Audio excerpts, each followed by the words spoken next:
Being a D-class for the SCP Foundation is a lot like playing Russian roulette. One day you could be assigned to a tickle fight with a friendly blob of slime, and next you're getting your femurs broken to lure a sadistic old man back into his containment chamber. So, when D-9781 was told to simply sit in an interrogation room and wait, he really didn't know what to think. But the last thing he probably expected to see was when the door behind him creaked open, was for a well-dressed stranger to step in.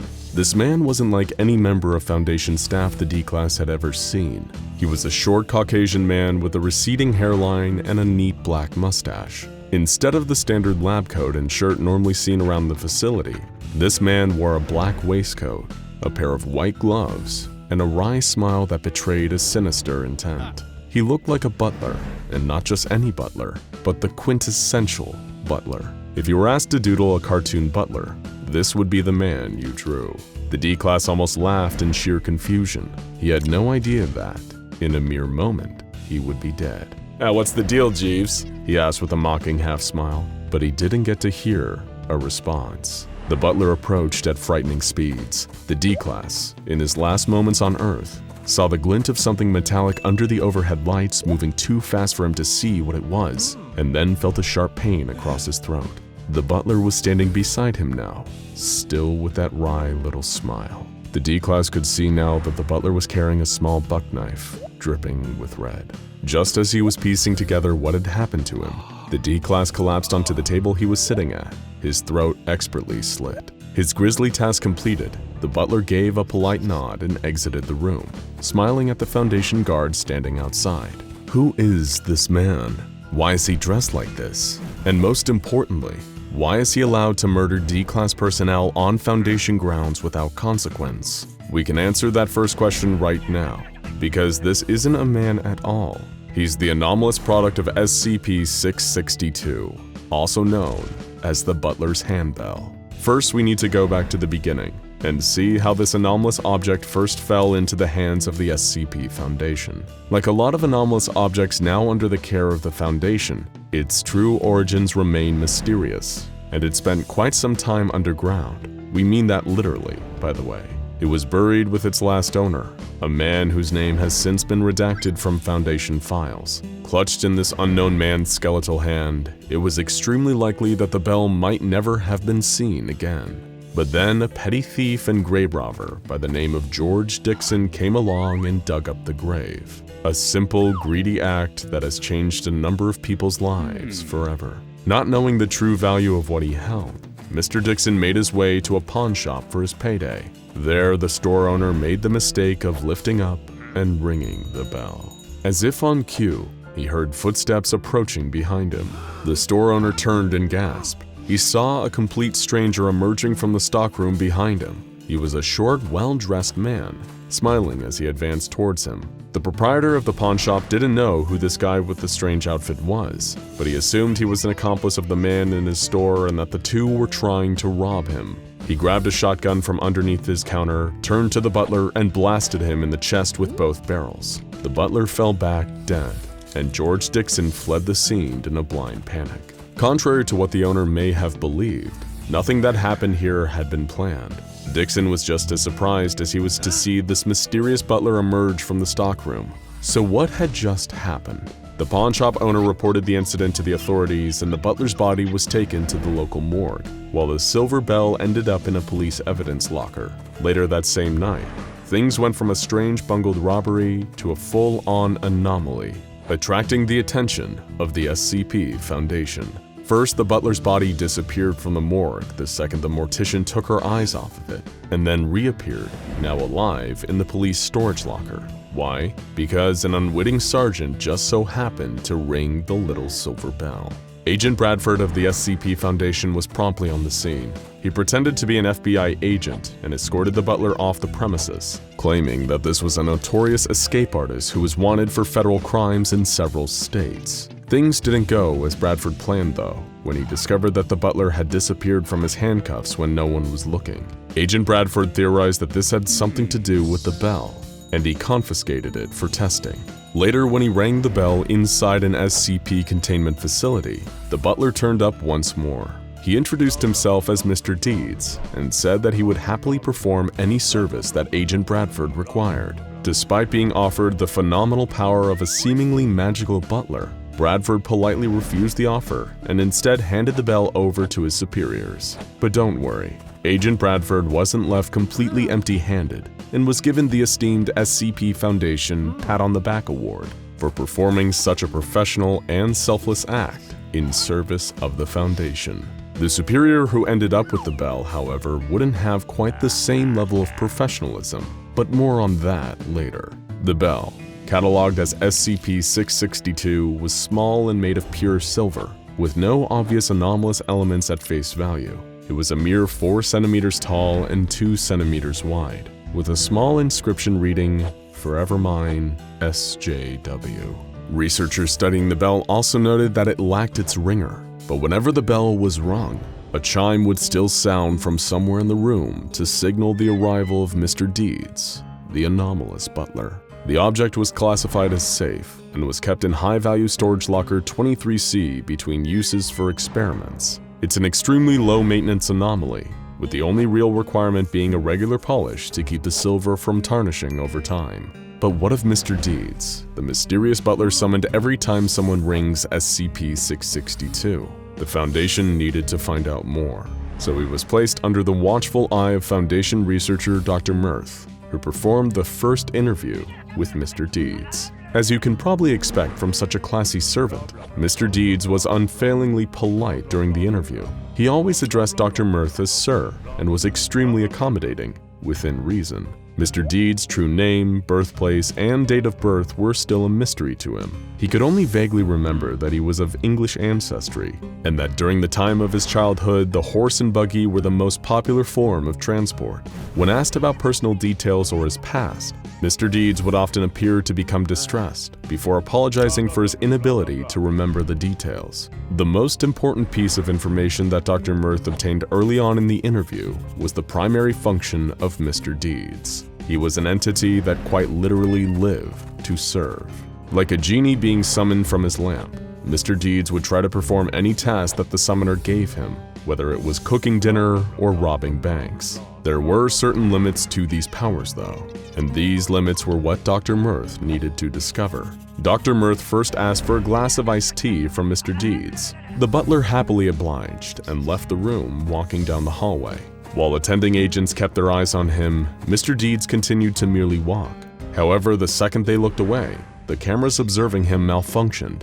Deeds briefly disappeared, and then returned with a tray of iced tea. Dr. Mirth remarked that it was perhaps the best iced tea he'd ever tasted. Mr. Deeds couldn't recall how the tea was made though, or how he obtained it. Dr. Mirth next asked for a bar of gold at 99.98% purity, and Mr. Deeds delivered almost the exact level of purity Dr. Mirth asked for. From this, he deduced that Mr. Deeds can only perform his teleportation and manifestation abilities when he's out of people's direct lines of sight. He soon discovered that certain requests were off the table though. Dr. Mirth asked for Mr. Deeds to fetch him a blue 1963 Corvette convertible. Mr. Deeds did not immediately procure the car, instead telling the doctor that such a thing was impossible because there were too many impractical steps involved in getting the vehicle. Dr. Mirth was disappointed by this, since he really wanted that car. It seemed though as Mr. Deeds' powers, while enhanced by teleportation and the ability to manifest simple objects, are limited by things that a mostly normal and very persistent person could conceivably do. For example, on Dr. Mirth's orders, Mr. Deeds politely declined to assassinate an insurgent leader in the Middle East, seeing as he was too well guarded and very far away. However, when given the command, he was more than willing to head into the next room and murder a member of D-Class with a knife. Dr. Mirth was interested in getting a closer look at what was going on with Mr. Deeds' biology, and so asked him to slit his own throat with the same knife he used to murder the D-Class. Mr. Deeds politely obliged, commenting before he did to Dr. Mirth that it had been an absolute pleasure serving him. The body was kept within an agent's line of sight at all time until the autopsy could be performed, just to make sure it didn't disappear. The autopsy showed that there was nothing inherently anomalous about the physiology of Mr. Deeds, and he would appear as good as new the next time the bell rang. Things took an even stranger turn after that though. Despite it appearing like the Foundation now knew everything they needed to know about Mr. Deeds and the SCP-662 Bell, Dr. Mirth insisted on performing further studies into what exactly Mr. Deeds was capable of. For example, he requested a deep tissue massage and found that it completely cured his back pain. Dr. Mirth also asked Mr. Deeds to clean his car and found that it was cleaned to a truly impeccable standard. During his tenure as the lead researcher on the 662 project, he also asked to receive a haircut from Mr. Deeds and found out that while Mr. Deeds excelled at many tasks, he made a pretty bad barber. He was great at laundry though. Dr. Mirth was eventually removed from 662 duty by the O5 Council. Once it became clear his research had just become an excuse for Mr. Deeds to do errands and chores for him. Of course, Mr. Deeds had no complaints either way. Whether it's serving up delicious tea, cleaning a certain selfish researcher's home, or murdering a D-class personnel with a buck knife, one thing cannot be denied. Mr. Deeds is one hell of a butler. Captain Francis Pike leads his team across the Arctic tundra. In the distance, they can see the city of Audapaupadopolis. It floats 7.8 kilometers above the ground and is filled with mysteries and treasures beyond even the Foundation's wildest dreams. It is September of 1933 when the SCP Foundation first catches winds of something odd going on in the Arctic. A British airman named Sir George Danson flies over the North Sea heading to Norway. After he lands in Oslo, Danson begins ranting about a floating city. The Foundation immediately disseminates contradictory information and manipulates the story to include that Danson had been drinking during his flight, so everything he is saying is probably the result of a drunken hallucination. While SCP agents spread lies, the Foundation immediately launches an investigation. The team that is sent to the Arctic confirms what Danson claims to have seen. There is indeed a floating city there. Now Captain Pike and his team stare at the island in the sky as their hot air balloons are filled behind them. The Arctic wind whips up small snow tornadoes as the temperature plummets. The balloons are ready, and Pike orders his men to board. They lift off from the ground and pull their parka hoods over their heads to protect them from the Arctic blasts at high altitudes. Pike and his team slowly drift over the city of Audapaupadopolis. When they are somewhat in the middle of the floating island, the hot air balloons are lowered and the team lands without incident. To their surprise, the exploratory team finds that the floating city has its own microclimate, which is much more pleasant than the frigid Arctic. They remove their winter gear. "Proceed with caution," Pike tells his men. "We have no idea what we're going to find in the city." The architecture is clearly old, but not exactly like anything on Earth today. It seems to be a conglomerate of ancient Mesopotamian design mixed with the design features of several other cultures. Many of the buildings that line the stone streets are crumbling, and the city overall is in ruins. Pike leads his team down a series of roads. Scientists photograph and take notes of the city for Foundation records. SCP agents check around every corner to make sure there is nothing hiding in the shadows. The team comes to a crossroads. "Halt!" Pike shouts. Standing in front of them is an old man with long gray hair and a white beard. He seems to be of Middle Eastern descent. "Hello, friends," the old man says. "Welcome to Audapaupadopolis. I am the caretaker of the city. I've been expecting you. Please follow me." The old man turns around and proceeds down the causeway. Pike hesitates for a moment. "Stay alert," he whispers to the agents behind him. Then he begins to follow the old man down the street. As Pike walks, he takes in the grandeur that the city once held. The roads are as wide as the main avenues back in London, while the buildings, although in shambles, still retain some of their ancient beauty. Pike begins to walk a little faster to catch up with the old man. "What happened here?" he asks. The man turns his head. "All will be revealed soon, Francis Pike. Just be patient." "How do you know my name?" asks Pike. The old man smiles. They turn another corner and in front of them is the Grand Hall. It seems to have survived whatever catastrophe befell the rest of the city. Pike stops and stares up at the massive structure with his mouth ajar. "Come," says the old man, as he motions the SCP team to follow him up the steps into the main hall. "Let's eat." The old man prepares a simple meal, but one that fills the stomachs and satisfies Pike and his men. At the conclusion of the meal, Captain Pike approaches the mysterious man. "I feel like you deserve an explanation as to who we are and why we're here," Pike says. The old man raises his hand. "You are from the Foundation," he replies. I already know about the Foundation and you, Francis Pike. I have been waiting for you to arrive for a long time. There are things I need to show you in the city. There are old secrets and ancient relics from the past that you were sent here to learn about." Pike looks at the man and squints. "What are you talking about? How could you know we were coming? And what relics are you referring to exactly?" The old man grins and places a hand on Captain Pike's shoulder. Pike feels a longing emotion well up inside of him. It's as if he has been waiting for this moment his whole life. "Come," says the old man. "You and your men need rest." He shows Pike and the exploration team to several rooms down the hallway where they can set up for the night. The rooms are large and comfortable. "Sleep well, Francis Pike. Tomorrow I have much to show you." The old man leaves the room and proceeds down the hallway to his small, humble chamber. The next morning, Pike and the other SCP agents are greeted by the rising sun and the old man waiting for them on the steps of the Grand Hall. He leads them through the city. "There are 3 temples I wish to show you," the old man says to Pike. "You will notice that their architecture and imagery differ from most of the other structures in the city. Make sure you listen very carefully, Francis Pike, as what you're about to learn could save the universe, or perhaps destroy it." Pike is speechless. All he can do is nod his head. The old man leads the SCP agents to the middle of the city where the 3 temples reside. Each one has its own unique iconography and style. The art seems to reflect important events in history or subjects that hold significance in the past. The old man proceeds to walk towards the first temple. Upon entering the structure, there is a mural of 2 naked people watching the horizon from a tree line.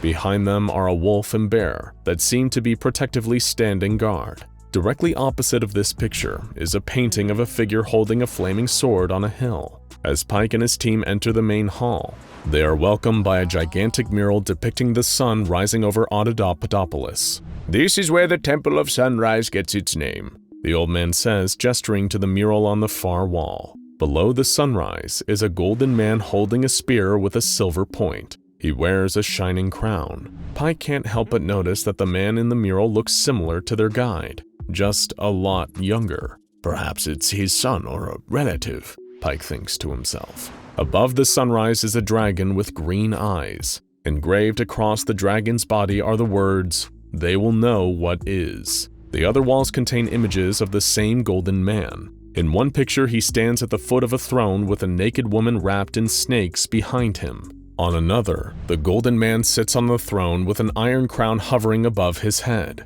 Behind him are monoliths of 5 figures. One is made of gears and steel. Another is made of flesh and blood. The third is made of ice and stone. The fourth is made of stars. And the final is made of eyes. The SCP agents in the room begin to buzz with excitement. They start recording everything they see. "We must continue on," the old man says. "There isn't much time left." Pike nods and orders a small team to stay behind to continue documenting the Temple of Sunrise. The next building they enter is the Temple of Sunset. Within the walls are maps of different towns and landscapes. One of the maps is Audapaupadopolis itself. The words, "The Lands of Men," are scrolled over the map in the entry hall. The old man stops at the opening to the main gallery. "Prepare yourself, Francis Pike. What you're about to witness will not be pleasant." They head into the next room where the temperature immediately shoots up. "What the hell is producing all of that heat?" Pike asks. There is nothing but crumbling walls and fallen columns visible in the room. One of the scientists hollers from the back of the group. "Jesus! Sir, I think you need to take a look at this!" He walks up to Pike and hands him a pair of thermal imaging goggles. Pike puts them on. "Damn," Pike mutters. With the thermal lenses on, he can now see a massive humanoid entity lying dead on the floor. His body is so large that it covers the murals on 3 of the walls. Pike notices that the temperature in the room is still continuing to increase as the dead giant is radiating heat. The Foundation classifies the entity as SCP-4840-B. It has 6 arms and 6 legs, each connected by metal chains to iron flails at the end. A sigil has been brandished into the middle of the entity's chest. "What is that?" Pike asks. The old man just shakes his head. "One of the many who have fallen," he responds. The old man points to the only wall that is not blocked by the massive body of SCP-4840-B and frowns. The golden man is depicted here as well. Pike can't help but feel there is some sort of connection between Audapaupadopolis, the old man, and the golden figure he keeps seeing in the murals. In the Temple of Sunset, the Golden Man sits atop a white horse with his iron crown resting on his head. Behind him is a massive army of men and women, holding axes and swords. Across from the Golden Man and his army are legions of green and gray figures with 6 eyes dressed in brilliantly colored clothing. An intense lightning storm appears to be amassing in the distance. Captain Pike looks up to the ceiling to see it covered in stars. However, he does not recognize any of the constellations. Is the Golden Man I keep seeing you? But before Pike can finish his question, the old man cuts him off. We must be going! He turns and exits the temple. Pike does not want to push the old man. He seems to be a wealth of knowledge, and the only way to learn more about Audapaupadopolis and what it all means. They exit the Temple of Sunset and continue to the final structure in the middle of the city. The old man leads Pike and the rest of the SCP agents to the smallest temple of the 3. He stops just outside of the doorway. This is the Temple of the Night, he proclaims. What you see on the surface is deceiving. This temple goes deep underground. It contains a labyrinth of passages that one could get lost in forever, so please be careful. Are you coming? Pike asks. No, responds the old man. I do not enter the Temple of Night. I have my reasons, which do not concern you. Pike nods, and then signals his men to follow him into the temple. He notices that many of the murals in the passageways and rooms of the Temple of Night depict the same image of a massive tree in the middle of a vast forest. In each instance of the tree, there seem to be red lights surrounding the base, human-like figures hanging from its branches, and structures wrapped in vines surrounding the trunk. The hallways are illuminated by some unknown light source. It is as if torches line the walls and give off a dull yellowish glow, but there is no fire to be seen. Embedded in the walls are sarcophagi, with intricate carvings in their stone casings. Pike can't help but notice scratching sounds coming from within the sarcophagi, as if someone, or something, is trying to claw its way out. The exploration team reaches the innermost chamber of the temple. There is a staircase in the middle of the room that descends below the floor.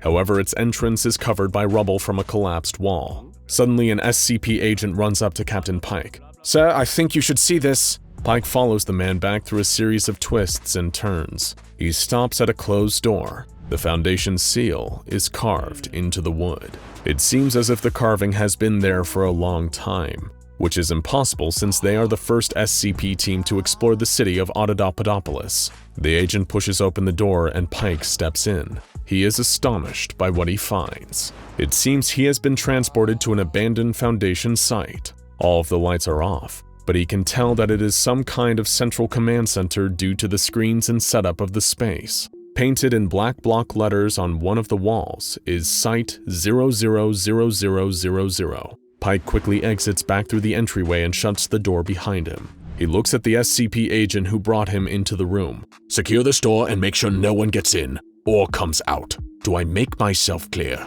Pike orders his men to exit the temple. After everyone comes out, Captain Pike walks over to the old man who is sitting on the steps outside. Did you find what you were looking for, Francis Pike? The old man asks. Captain Pike shakes his head. He stares down, eyes wide, at the stone steps of the temple.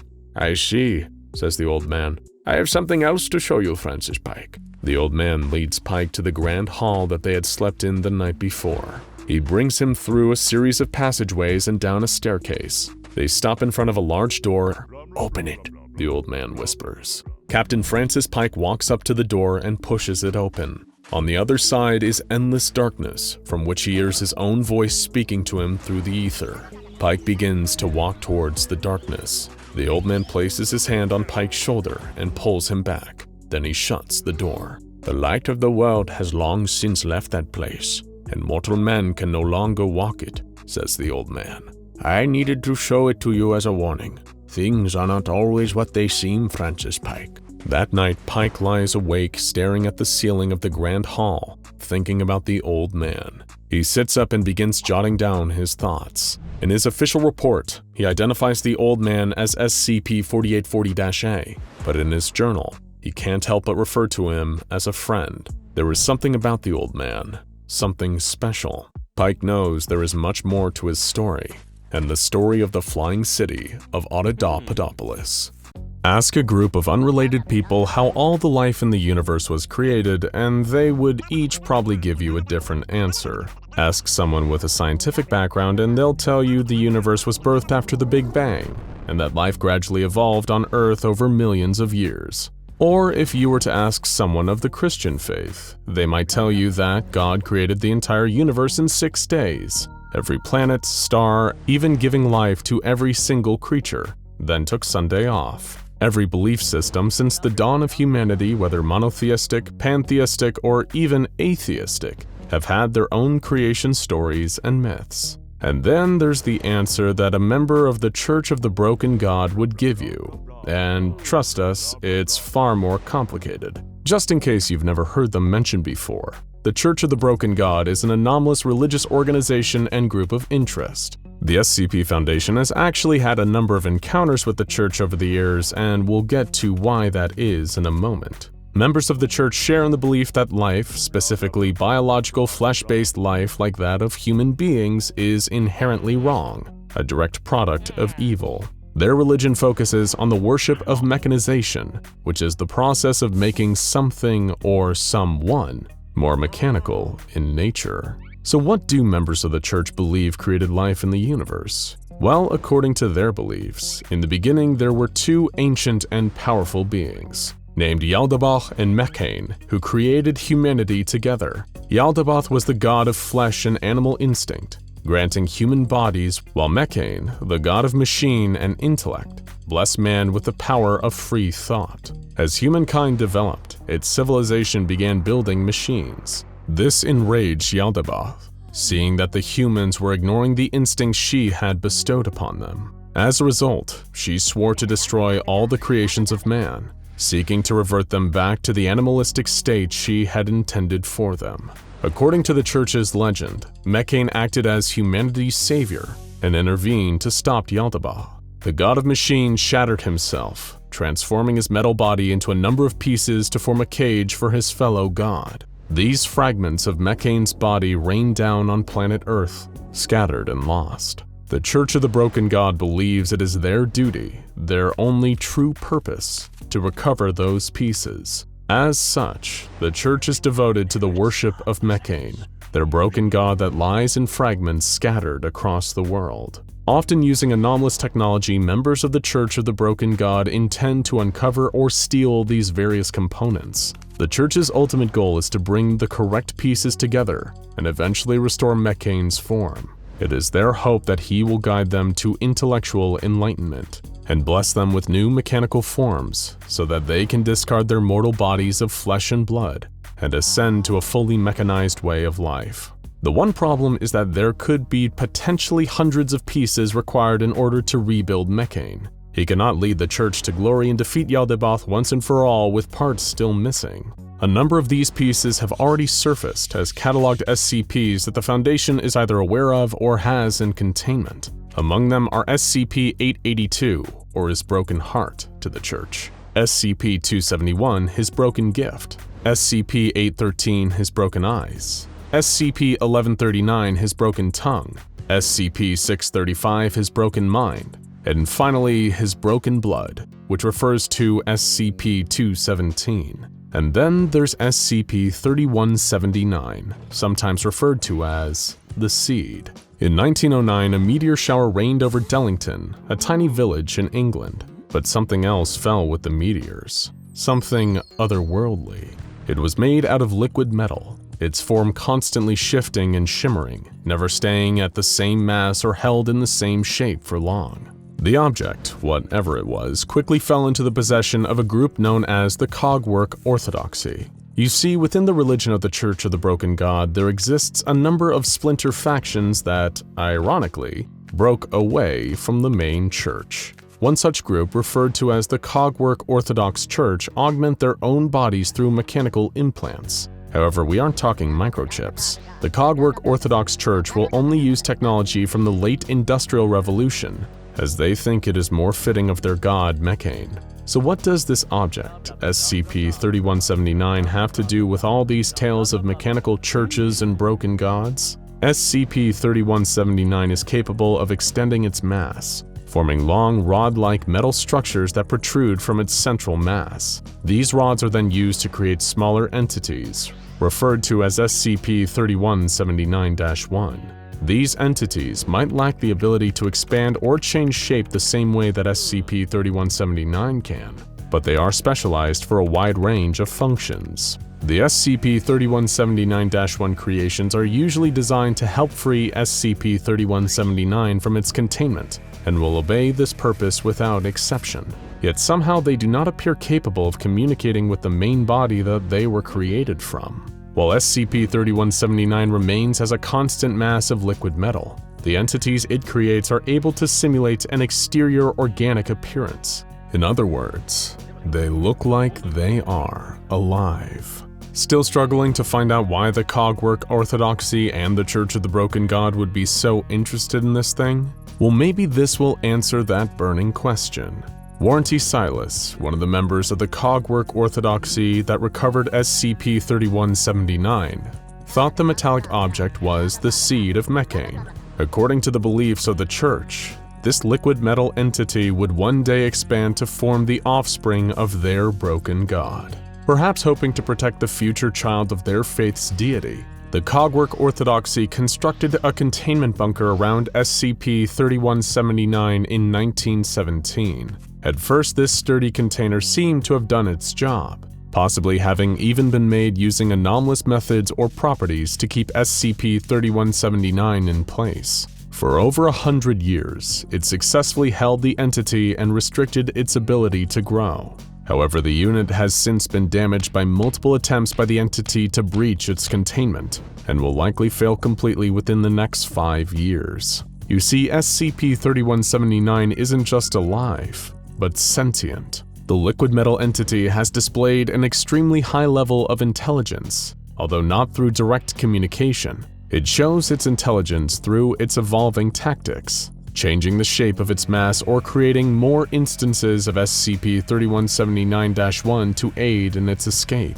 In fact, the so-called Seed of Mechane is so vastly intelligent in its strategies and relentless in its goal to breach its containment, that in 2016 most of the containment unit built around it had been destroyed. The Cogwork Orthodoxy had no choice but to directly contact the SCP Foundation and appeal to them to take over the containment of SCP-3179.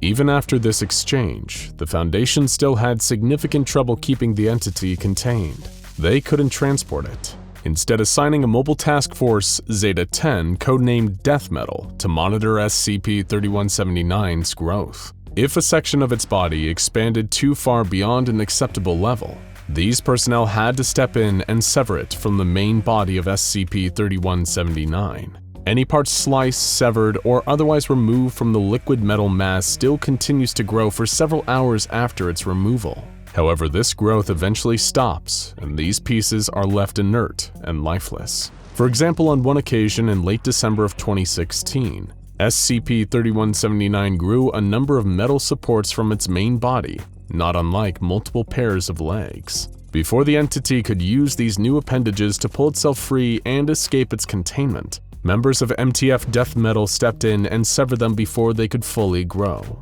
A few weeks later, in January of 2017, SCP-3179 tried a similar strategy, growing structures resembling propellers on top of its body and attempting to attain flight. Once again, Death Metal did what they do best and clipped SCP-3179's wings. It later produced instances of SCP-3179-1 in the form of numerous flying drones that it tried to use to fly away from the containment zone. MTF Zeta-10 was able to shoot these entities down, forcing SCP-3179 to once again alter its tactics. Next, it produced a number of sound-emitting structures from its central mass and used them to mimic the voices of a number of MTF Zeta-10 members. The metallic creature attempted to plead with the Foundation's operatives in the voices of their colleagues, claiming that they had become trapped inside the liquid metal. After no result, a day later SCP-3179 began to use the same structures to emit screams of the same MTF Zeta-10 troops. This time, the voices claimed that SCP-3179 was killing them and begged to be set free. Once again, the Foundation's personnel remained at their posts, though this breach attempt apparently added a lot more job stress to the role. SCP-3179 even on multiple occasions produced instances of SCP-3179-1 that were identical to existing MTF Zeta-10 members, trying to convince the others that the entity should be released from its containment zone. At one point, it was even able to use tiny SCP-3179-1s to replace the internal organs of one of the MTF Zeta-10 members in his sleep, with entirely mechanical components. On the outside, the man looked to be human, his eyes, skin, and tongue all organic. But inside he had been made a puppet of SCP-3179 and sent off to sabotage a number of systems involved in the entity's containment. Luckily, the Foundation's forces were able to stop this new instance of SCP-3179-1 and terminated him. Of course, this all begs the question, why would the Cogwork Orthodoxy hand SCP-3179 over to the Foundation? If the seed of Mechane was so sacred to them, so important to their belief system, then why give it to another organization? You could argue that the Cogwork Orthodoxy were admitting that they weren't as well equipped as the Foundation are when it comes to containing anomalies, or that they'd rather the future offspring of Mechane was best kept as safe as possible. But that is if you even believe that SCP-3179 really is the seed of Mechane. While growing in its containment, the entity showed to be considerably hostile towards the members of the church that curated it. It even caused a number of casualties, killing many that wanted to protect it on behalf of Mechane. Additionally, the metallic mass wouldn't change its state whenever they would read scripture related to the broken god. In fact, it showed little reaction at all to any displays of faith from the Cogwork Orthodoxy. Surely Mechane's own offspring wouldn't have behaved in such a way. Unless, of course, SCP-3179 wasn't the seed of Mechane at all. What if this entity was an imposter, oblivious of the beliefs of the Church of the Broken God? And given how intelligent it had shown itself to be, surely SCP-3179 would know to take advantage of the faith of those that had tried to procure it. On the 2nd of June 2017, SCP-3179 produced a number of metal tablets from itself and dispersed them throughout the containment area surrounding it. Each tablet had the same inscription written on it. Humans must obey the ruling of gods. The Mechane is a god. The Mechane is a powerful entity of steel and industry. I am a powerful entity of steel and industry. Therefore, I am Mechane. Therefore, I am a god. Therefore, you will release me. It is entirely possible that SCP-3179 was indeed a part of Mechane, the ancient broken god and deity to the Church and the Cogwork Orthodoxy. But then again, this entity showed intelligence and adaptability, as well as hostility towards the human beings around it. Perhaps this so-called seed of Mechane was nothing more than a false prophet, trying to use the faith of the Church to ensure its own escape. It doesn't get much craftier than that. Earlier today, I received orders from my superior. I'm being sent to investigate a mysterious SCP located under a warehouse on the outskirts of London. It seems important, as the SCP was just discovered, and the Overseer Council wants a detailed report on it right away. I pull up outside of the Port Superior Canning Company warehouse. It is abandoned, and from the look of it has been for a long time. I enter the building and make my way to an opening at the far side of the warehouse. I descend the narrow stairwell where I see a small black door. I was told there was always a guard posted by the door, but there is no one here. I stop just outside of the black door and look up. Above the door handle is a placard that says SCP Foundation Department of Abnormalities. I'm in the right place, but nothing feels right. Maybe I should just turn around and tell my superior I couldn't find the door. I take a deep breath, grab the handle, and turn. The door doesn't budge. I step back for a moment and take a breath of relief. Then I glance to the side of the door and see the sliding lock. My stomach sinks. I move the metal rod aside and try the door again. This time, it swings open. I shake my head in dismay and walk into the other side of the black door. I have now entered SCP-3790. A series of dim emergency lights flicker on. There are 4 doors. On the other side of the hallway is an elevator. Hello? I say, only slightly louder than a whisper. There is no response. I walk along the grated floor. The metal rattles under my boots. I can see through the grating and it appears there are several floors below me. I come to the first door and examine it. All of the doors are identical. They are made up of heavy metal, a sliding panel that covers a glass viewport, and placards that identify what is in the room. All of the handles to the doors have been broken off, and the doors themselves have been welded shut. It seems that whoever abandoned the Department of Abnormalities wanted to make sure whatever's in these rooms never got out. As I stare into the room, I begin to feel something well up inside of me. I zone out for a moment. When I regain my bearings, my hand has moved itself to the spot where the door handle once was, as if while I was in my daze, something tried to trick me into opening the door. I immediately shove my hands into my pockets, turn and walk back toward the black door to get out of this place. Something is not right here. As I approach the exit, the door slams shut. I race over to it and try turning the knob. It will not budge.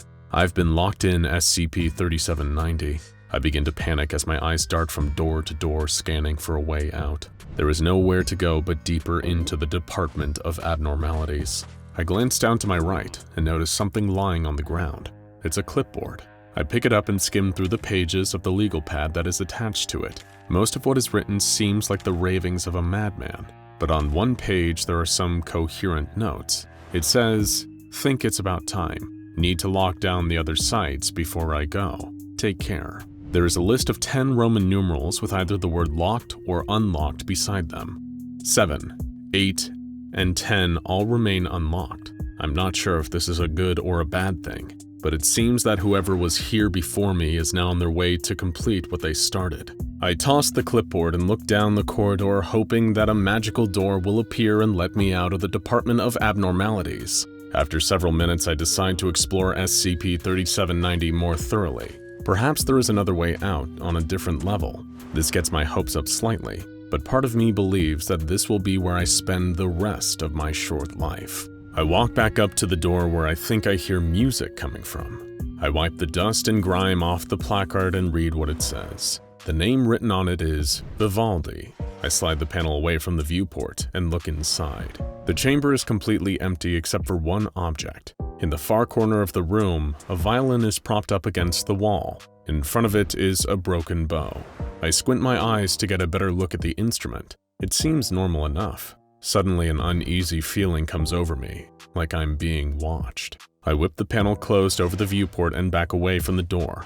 I turn down the hallway and walk to the next door. The name on the placard for this room is Montezuma's Face. I'm a little hesitant to open the panel and peer inside because of what might be looking back at me. I take a breath to build a bit of courage and go for it. I slide the panel open and, to my relief, all that is on the other side of the viewport is an empty room with a metal table in the center. On it rests an ornate wooden chest. The chest has been secured with a large steel padlock. I put my face a little closer to the glass to try to get a better look at the markings on the chest. I can hear a faint clicking sound, like that of a ticking clock coming from the room. Other than that, all is still. I shrug and check the next door. To my surprise, the next room has had its placard removed. When I peer into the viewport, the room is completely empty.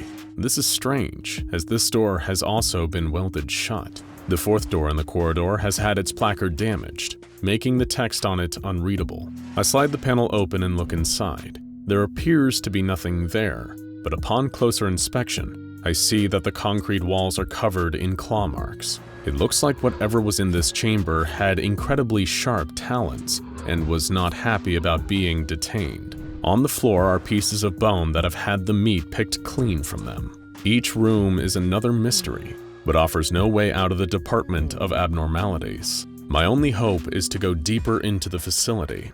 I push the button for the elevator. The door chimes and slides open.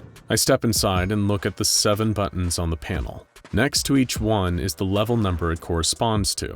Naturally, I'm hesitant to push any of them, but I know I've got to start somewhere if I'm going to have any chance of getting out of here. I reach out and press the button for level 2. The doors slide shut, and the elevator descends deeper into the depths of the Department of Abnormalities. The elevator comes to a stop, and the doors slide open. I step out into another corridor. It seems identical to the first one, except there is no black door on the opposite side of the hallway. This worries me a little, but I continue on. According to the placard of the first door of level 2, the room contains a man named Ian. I slide the panel open and look through the viewport. In the corner of the room sits a thin, pale man wearing a dirty straitjacket. He is blindfolded and does not seem to notice me. His chest moves slowly up and down. I feel bad for the man being cooped up in there all alone. But then again, I have no idea what Ian is capable of. The second room on this level contains something called the Crying Boy. When I look into the chamber, I expect to see a young child weeping. Instead, there appears to be a painting on an easel in the middle of the room. It has a sheet draped over it, so I cannot see what is on the canvas. But from inside the room, I can hear the sobs of a small child. The placard for the third room indicates that the creatures that are contained within it are called the Watchers. When I look into the chamber, I see 3 humanoid figures huddled together. They are all staring towards the far corner with their backs turned toward me. The creatures sway back and forth slowly. It's an unsettling sight to say the least, one that will be difficult to forget, and will definitely haunt my dreams. The fourth door on level 2 has no placard. When I look inside, I see another dark hallway, similar to the one I'm in. I try to force the door open as it might be a way out, but like all the rest, it has been welded shut. I kick the metal door, hoping and wishfully thinking it will make an impact, but instead I instantly regret my decision. I contemplate my extreme lack of karate skills as I limp back to the elevator in defeat. I descend to the third level. Room 1 on level 3 contains something called the Infinite Cold. When I look into the chamber, I can see that the floor is covered with a thin layer of ice. What is odd is that the interior of the room seems to go on forever in all directions. It even appears to extend to the room next to it. But when I look into the viewport to the second room, there is a solid wall between the Infinite Cold and the empty pedestal in room 2. I check the placard for the second room and find that it is called Sorrow. It looks like there was once something on top of the pedestal, but the 4 finger marks left in the dust that now covers it indicates the object had been moved recently.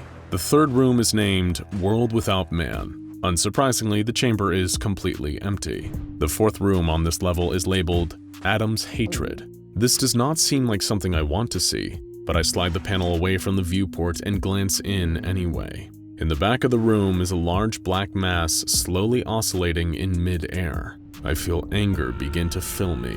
The rage of this creature is palpable. It's being transferred from the black mass to me. Scared of what it or I might do, I run back to the elevator and hit the button for level 4. On the placard of the first room on level 4 are the words, "The Morning Star." All that is in the chamber is a rusted sword hanging from the wall.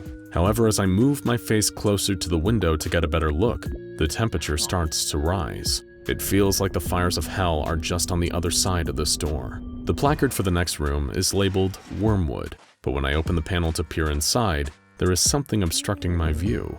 I don't spend much time here and move on to the next. The placard on door 3 names this anomaly as Harmonia's Necklace. Within the chamber, a golden chain hangs from a post against the back wall. A single candle burns just beneath the necklace, illuminating the space around it. When I look closer at the candle, I realize the chamber has no floor. The light seems to be floating among infinite darkness. The fourth chamber on this level has no placard.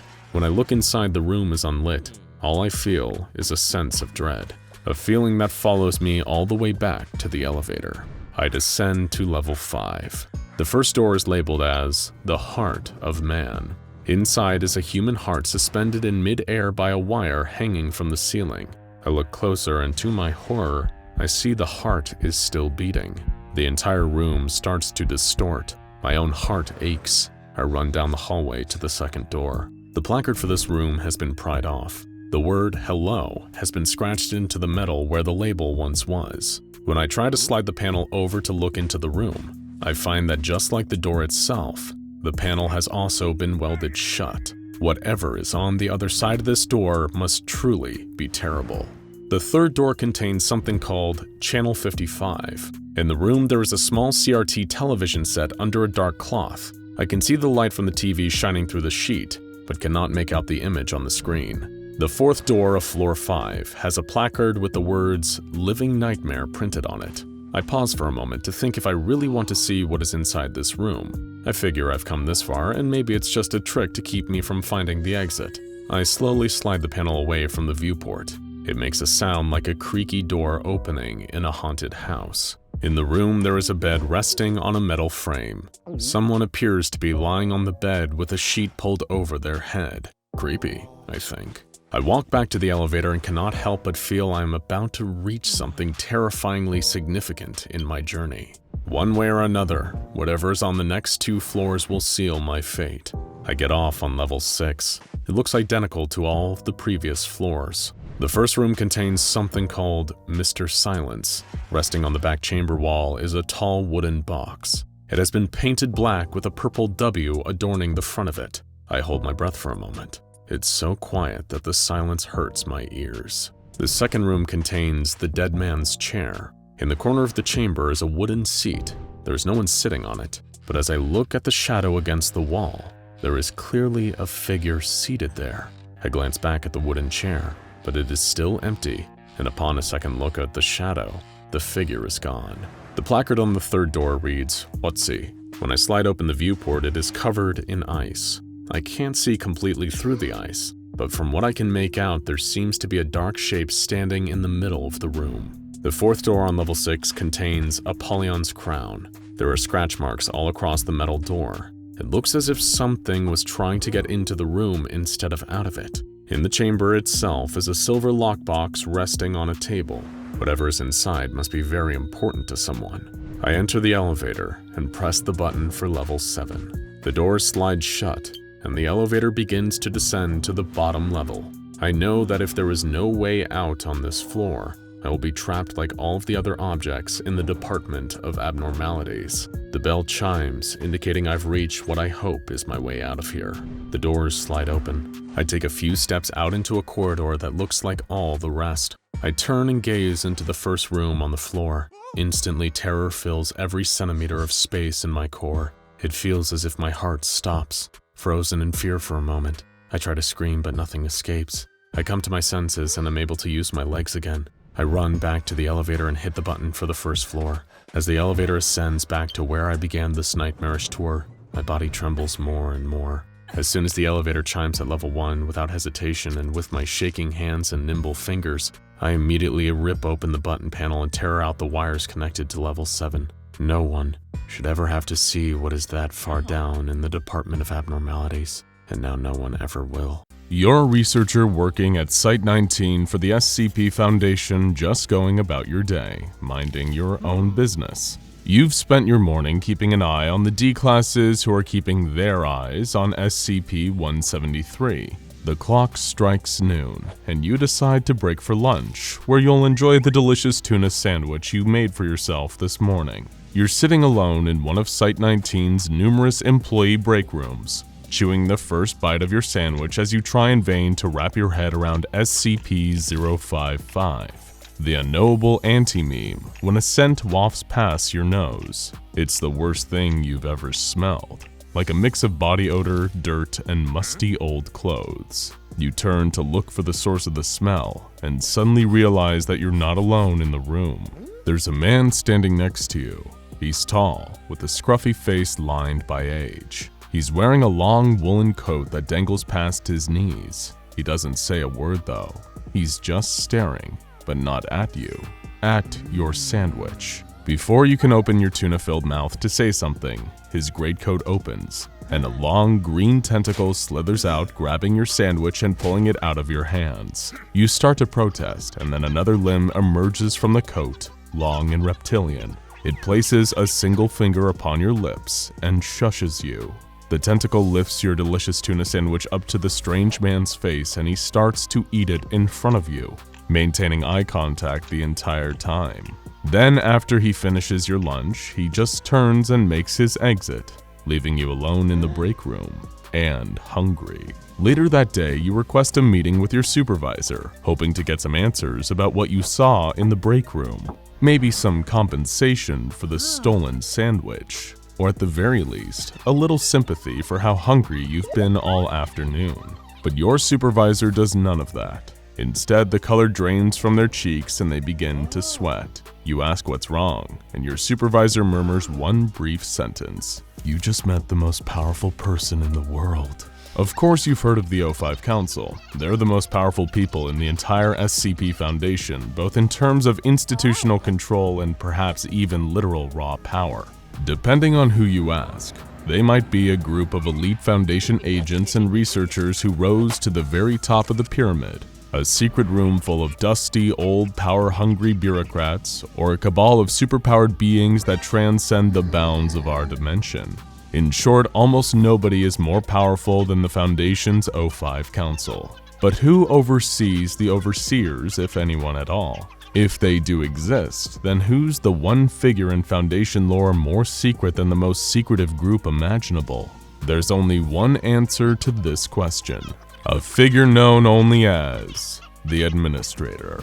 If you spend some time researching the affairs of the SCP Foundation, there's no doubt you would have heard the name. Perhaps in a heavily redacted file, or whispered in fear by a site director worrying about incurring the mysterious figure's wrath. Today we intend to do the impossible, and we just might end up terminated by the Red Right Hand because of it. But we're going to gather all the information available to us, and try to figure out who or what the clandestine administrator actually is. We'll answer your most obvious question first. What's with those weird sandwich-stealing arms? One of the few almost universally accepted facts about the Administrator is their possession of SCP-262, also known as the Coat of Many Arms. Little to nothing is known about the coat's history before it came into the Administrator's possession, and given the huge amount of power the Administrator wields within the Foundation, nobody has the authority to press them for further information. The coat's interior is a spatial anomaly, from which a huge number of anomalous limbs can emerge and perform tasks on the wearer's behalf.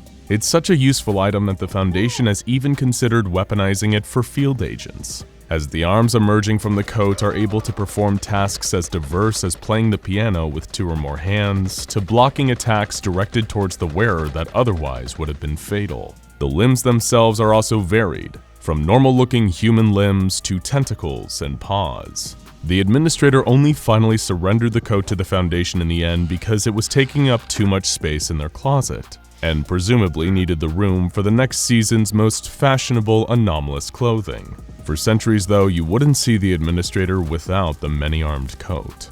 That's right, centuries. Another almost universally accepted fact about the Administrator is that they have a truly freakish longevity, potentially living for hundreds of years. There has likely been more than one Administrator during the Foundation's extremely long history, but each one has survived longer than any average human. It's also a widely believed theory that the Administrator may have been a key player in the Foundation's initial creation, too. There's been a number of potential names speculated for the Administrator, including Frederick Williams, Agnes Peterson, Kismet, and the sinister alias, the Spider. Some believe the Administrator to be fundamentally human despite certain anomalous qualities, while others speculate that they're the furthest thing from human. This interpretation maintains that the Administrator is an entity from a different dimension known as the plane where eyes can't follow, and has a freakish body made from a twisted charcoal-like material tangled with wire mesh and a chaos of different limbs, all hidden under SCP-262. But hey, the Administrator species isn't nearly as interesting as their potential role within the Foundation, an issue surrounded with nearly as much confusion and controversy as, well, everything else about them. And just like everything else with the SCP Foundation, the line they feed the public is often different to the words circulating within the Foundation's higher clearance levels. If you want to believe the official stories, then the Administrator is the liaison between the Foundation and the numerous world governments that need to cooperate with them to ensure the successful capture of anomalies. The Administrator is only allowed to edit SCP files, not actually write them due to apparent conflicts of interest. In many ways, the Administrator is presented as your typical sleazy Washington insider, schmoozing with politicians and government figures to make sure they remain sympathetic to the Foundation's cause. According to observations from people outside the Foundation who've worked with the mysterious figure, they have a penchant for finely tailored suits, expensive aged liqueurs, and the amorous company of women.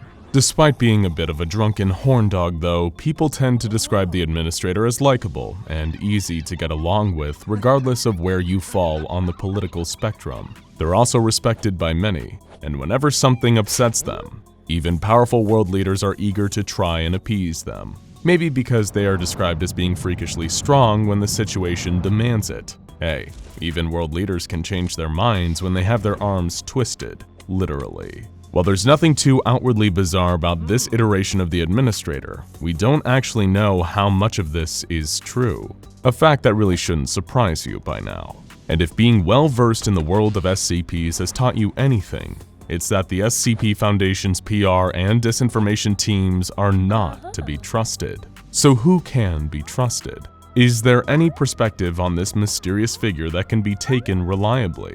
The short answer is no, not really. But we do have the next best thing. Recollections from some of the Foundation's most trusted researchers and personnel, and even some of the strange historical figures that have heard about or even run into the administrator. What follows are some of their answers to the question, who is the administrator? Professor Kane Pathos Crow said, "Oh, he's just something people talk about over lunch or when they're in between assignments. It kills time, and it's a fun game to speculate on who really calls the shots in this crazy world." Field Agent Fritz Willie said, "I like to tell people he's my brother." Foundation researcher Dr. Snorlison said, "I'd like to poke at him and see what happens, just to see if any of the rumors about being made entirely of legs and toes are true, or something like that at least." Director Neil Ghost said, "No big deal, son." The ever-stoic Dr. Charles Gears said, "There are no records of anyone by that name working for the Foundation." Dr. Iceberg said, "Whatever the bossman says goes. I'm not on staff to care about last decade's rumors." Dr. Glass said, "I never met the guy. Heard he's pretty interesting though. I'd love to sit down and have a chat with him, but he's probably too busy. I've never even gotten a call back about it." The wildcard Dr. Alto Clef said, "Who?" Dr. Chelsea Elliott said, "I've actually done some research on him. Earliest records are about 60 years ago, and beyond that there's some vague references to a leader. Most of the records though are incomplete or just references by name, not much of substance." Dr. Frederick Hayden said, "Please leave me alone." Dr. Jack Bright said, "Yeah, I've heard the guy you're talking about. He's just a legendary thing from way back in the day. When we thought there were 1205s, we said he was there to be the tiebreaker. People don't talk about him much now anymore, probably because we don't need icons like that to keep people together." Dr. Jacob Kensington said, "I think he bought me lunch once." Dr. Wright said, "I heard he lives up in a big tower at Overwatch and he watches down on the O5s from the back of a mighty scaled dragon and he flies the skies for free. Or something like that. You'll have to wait until I finish the book to hear the whole story." Dr. Kondraki said, "Well, we can't tell you exactly what he said, but it was short and to the point, and he was later disciplined for his use of rather rude language." In an interview later suppressed by the SCP Foundation, acclaimed horror writer Stephen King said of his interaction with the administrator, "One of the oddest things to happen to me out on the road was an autograph session, in Westbrook, I think. A larger gentleman approached the table with a copy of The Stand, said he was a big fan. Now I think I might have been a little crazy here, but when I looked at his hand holding the book, it was green. I asked if he was okay and I looked up into his eyes. They were green too. He said he was fine. It was pretty scary stuff." Dr. Tilda D. Moose said, No, I don't even think we humor that one anymore. It's like the mid-tier research staff telling the new people there's a pool on the 3rd floor. Nobody really believes it, but a couple people every year try and ask just to, check. But yes, it's, more or less dead rumor." And Dr. Django Bridge said, "Sure, I know him. He hangs out at the pool on the 5th floor." So we return to our original question. Who is the administrator? Do they rule the SCP Foundation or serve it? Are they an anomalous human or a straight-up monster? Are they a liquor-loving political schmoozer greasing the palms of the world's government? Or a mysterious demigod who founded the Foundation and guides it on its quest to contain the anomalous and protect normality? The fact is, we don't know. And thanks to Foundation misinformation campaigns, we may never know. But much like the anti-meme, the administrator's defined as much by what we don't know as what we do. And according to all sources, that's exactly how they like it. But what do you think is the truth about the administrator? Just who exactly is lurking under that coat, if anyone at all? The SCP Foundation has dealt with plenty of things that no one could ever even imagine. creatures and objects beyond anyone's wildest dreams. An evil old man that can walk through walls, an IKEA that never ends, a giant underwater eel that can erase your memories, and so much more. But sometimes the anomalies they discover seem to be plucked from a familiar nightmare. In Korea, shortly after the end of the Second World War, a team of SCP Foundation officers encountered something right out of a dark, twisted fairy tale. In the late 1940s, the 5th Squad of the Eastern Division of the SCP Foundation received a call to come to Busan, Korea, and investigate a potential anomaly involving several deaths. 3 agents, referred to from now on as Agent 1, Agent 2, and Agent 3, were deployed to the region, where they first headed to the morgue to examine the bodies under the cover of reporters investigating the deaths. The nature of the wounds indicated an animal attack. An eyewitness account from an old woman who saw a fox-like creature eating one of her cows supported this hypothesis. Of course, the agents knew differently. Sure, it was something like an animal, but this culprit was no animal they had ever encountered. The 3 recounted stories of fox spirits, villainous tricksters capable of changing their shape and oppressing all kinds of havoc on those unfortunate souls they targeted. While sweeping the area, the agents encountered a beautiful young woman sitting under a waterfall, combing her hair. She was dressed in a light robe, and her feet were bare.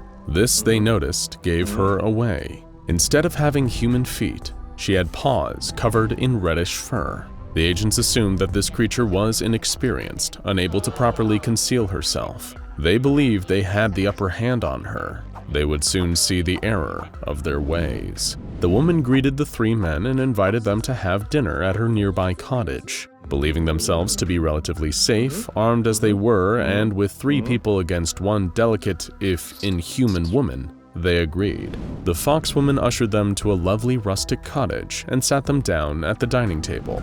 She served them plum wine, rice-pickled turnips, and meat. Everything was delicious, and feeling at ease, the agents decided to turn in for the night. This creature, though unusual, did not seem threatening. She had no reason to attack them, or so they thought. Agent 1 woke in the night to go to the bathroom and tiptoed out of the cottage to relieve himself behind a bush. There, he saw Agent 2 with the fox woman. Let's just say they were getting to know each other intimately.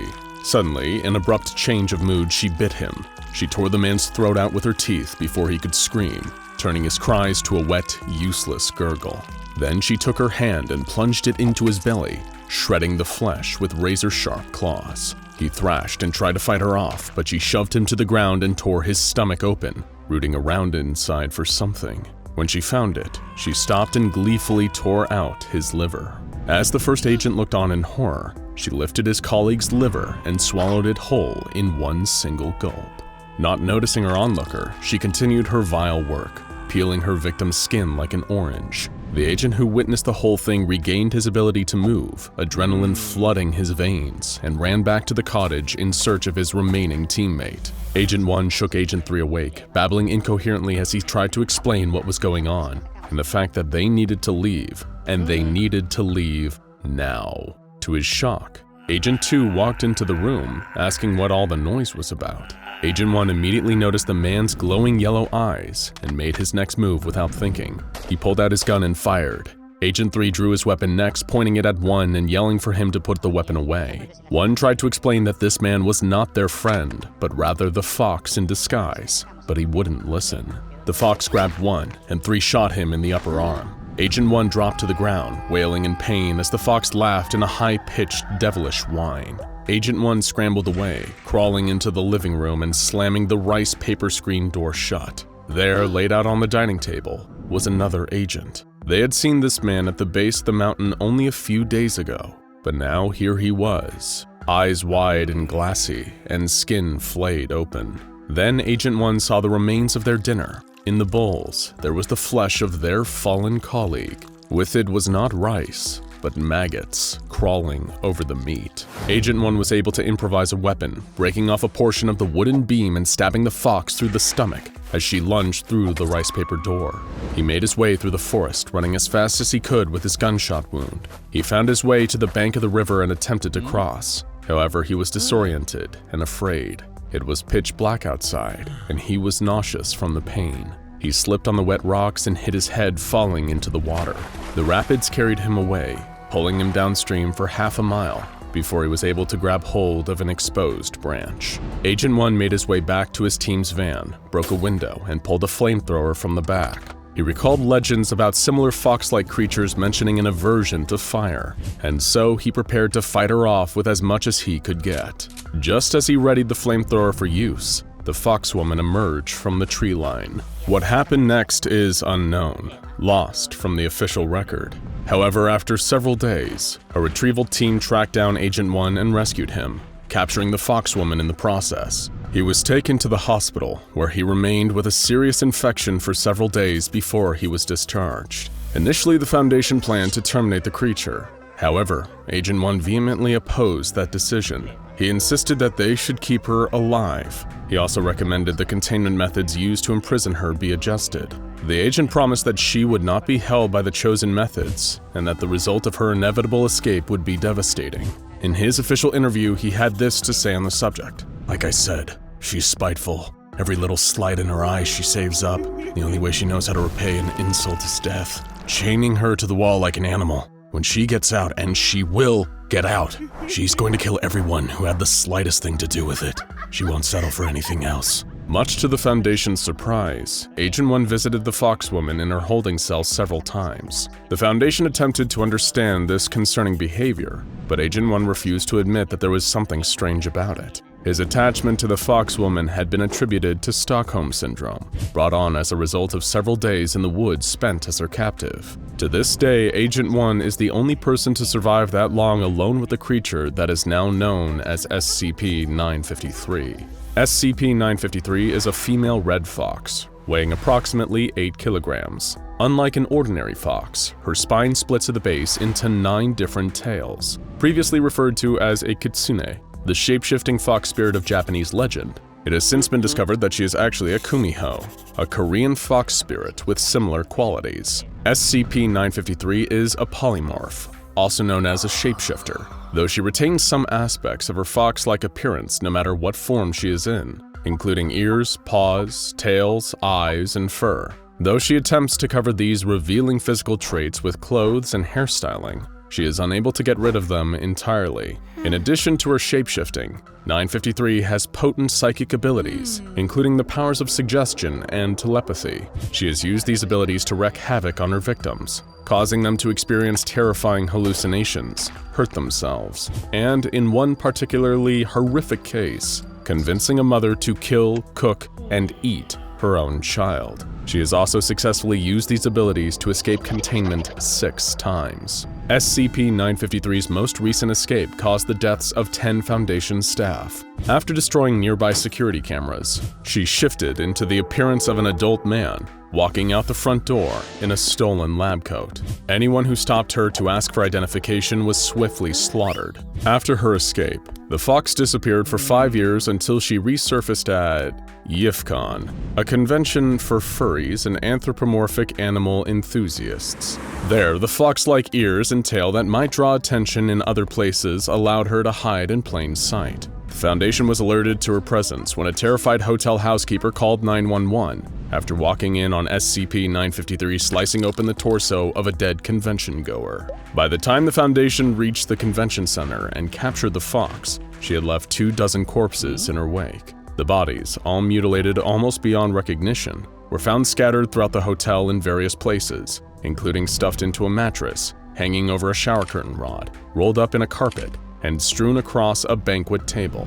The survivors were given Class A amnestics to wipe their memories and released from custody. The convention was cut short, with a dangerous gas leak as the cover story. So far, the fox has not escaped Foundation custody again. SCP-953 is kept in a Type 4 containment cell in Hallway 99 of Site-17. She is provided 1.5 kilograms of fresh liver every day to eat, as well as clean drinking water and a futon with blankets and sheets that are changed out weekly. In exchange for good behavior, she is provided the occasional luxury item such as plum wine, novels, or a variety of Korean sweets. After so many successful escapes, the Foundation realized that simple physical containment was not adequate to keep SCP-953 away from the general population. Making use of her fear of dogs, The Foundation keeps 953's containment chamber surrounded by dog kennels filled with Korean Jindo and American foxhounds. All staff assigned to SCP-953's containment chamber are to be given background checks, looking for any prior ties to the furry community. Such affiliations may make them vulnerable to SCP-953's influence, and have been attributed to the death of one Agent Gallagher. Because of her psychic abilities, no direct contact with 953 is allowed. All communication with the Fox must take place from a distance of 100 meters, and food, water, and other items are delivered to her via a robotic assistant. She must be considered armed and dangerous at all times, and can only be transported while accompanied by 6 members of armed personnel. There are folklore-based procedures in place for employees as well, providing specific instructions to staff assigned to SCP-953. No matter how odd or ridiculous these instructions may seem, the staff is to adhere to them and remember that what we may think of as classic fairy tales are often more like ancient special containment procedures. If versions of the Kumiho and the Kitsune exist, then who knows what other seemingly mythical creatures the SCP Foundation might encounter in the future? What other beasts are lurking on the edges of civilization, hiding in the shadows, or worse, hiding in plain sight, just under our noses? Best to brush up on your local folklore, just in case. And as always, be careful out there. SCP-5000. Gunshots echo down the concrete hallway of Site-22. Screams are the only thing that escape each room. A team of men in all black combat gear and masks move from one section of the complex to the next. Pietro Wilson hides in his office, listening to the cries for mercy of his colleagues. He shakes uncontrollably with fear. Who are they? He thinks. Why are they killing everyone? And how did they find us? Moments earlier, Pietro Wilson had been in the canteen eating dinner with other staff members. A group of heavily armed men entered the room. They stood silently surveying the area. One of the scientists stood up and asked if they could assist them. That's when the carnage started. One of the masked men raised his rifle and shot the scientist in the head. Chaos broke out as the other mercenaries raised their weapons and began firing. Bullets flew everywhere, and Pietro was lucky not to be struck or trampled as he escaped out the back door of the cafeteria. He ran to his office, slammed the door shut, and hid under his desk. Now he sits on the floor, with his legs pulled up to his chest, shaking uncontrollably. After a couple of minutes, he manages to take a deep breath and slows his heart rate. He regains control of his body, but is still filled with fear and adrenaline. Pietro crawls on his belly to his office door. He reaches up and pulls down on the handle. There's a slight click as the latch releases. He opens the door just a crack and peers out into the hallway. The flickering emergency lights illuminate the corridor for a few seconds at a time before plunging it back into darkness. There is no one in sight, but from around the corner, flashes of light from machine gun fire flickers down the hall. The screams of the workers at Site-22 are silenced. Pietro takes a deep breath and pushes the door open further. He crawls out of his office and starts moving away from the violence. Unfortunately, to get away from the mayhem, he must go deeper into the bowels of Site-22. The exit is the other way, but he is too scared to head towards the armed men. He stands up and brushes the dirt from his blue technician jumpsuit. The lights flicker off. The hallway goes dark. He reaches out his hands and comes into contact with the cool, damp wall. He feels his way down the corridor, swimming in darkness. After a few moments, the lights flicker back on. Pietro looks over his shoulder to make sure he is still in the clear. Standing at the end of the hall is a soldier dressed in all black with a mask covering his face. The soldier stands motionless. Pietro turns to face the soldier. His eyes open wide. His heart races. He can't breathe. The figure doesn't move. Then the lights flicker out again, and Pietro pushes off the wall and runs, blind in the darkness. He sprints as fast as he can when suddenly there's a loud crack and a bullet whizzes by his head. He can feel the wind as it barely misses his cheek. He continues to run. The lights flicker back on. He peers over his shoulder. Now there is an entire group of armed men pursuing him down the hallway, guns raised. He turns the corner of the hallway and proceeds down a set of stairs further into Site-22. At the bottom of the stairway, there is a short corridor with a door at the end of it. There's nowhere else to go. He pulls a keycard out of his pocket and fumbles it. The card falls to the ground. Pietro bends down to pick it up, and as he leans over, a bullet whizzes past where his head had just been. The projectile embeds itself into the metal door. He scoops his keycard up off the ground and shoves it against the scanner. The door unlocks, and he dashes into the room. He quickly turns and shuts the door. It locks automatically. The last thing he sees is the assassins running towards the door. The lights flicker on in the room where Pietro stands. The room has only one door, no windows and no vents. It is completely isolated. In the middle of the room is SCP-5000. He knew there was an SCP in this room that was designated SCP-5000, but he never knew what it actually was. Here he is now, staring at it. A strange-looking mechanical harness hanging in the middle of the room. Suddenly, loud banging at the door fills the room. The armed men are trying to break in. It is only a matter of time before they pry the door open. With nowhere to go, Pietro Wilson knows that he is dead. He looks at SCP-5000 and shakes his head. "What do I have to lose?" he says out loud. "Only your life," a voice in his head responds. He walks over to SCP-5000 and pulls it down from where it is hanging. It is heavy. On the mechanical suit are symbols he does not recognize. The only thing he knows about the suit are rumors he's heard from others who work at Site-22. Supposedly, it first appeared in a flash of light in the containment chamber of a Keter-level SCP at Site-62C. The designation of this Keter was SCP-579. The only other thing that Pietro knows is that everyone at Site-62C was slaughtered when containment was breached. SCP-5000 was found deactivated next to a pile of bodies. He slips on the harness, and as if it has a life of its own, SCP-5000 begins to adjust itself to the exact dimensions of his body. The suit grows and snakes across his skin, wrapping every appendage in armor. Then it begins to tighten. Pietro Wilson starts to scream as SCP-5000 envelops him. The suit rises up the back of his neck and encases his entire head, silencing his screams. The door to the room blasts open from a controlled explosion. As the dust and smoke settles, the masked men enter the room.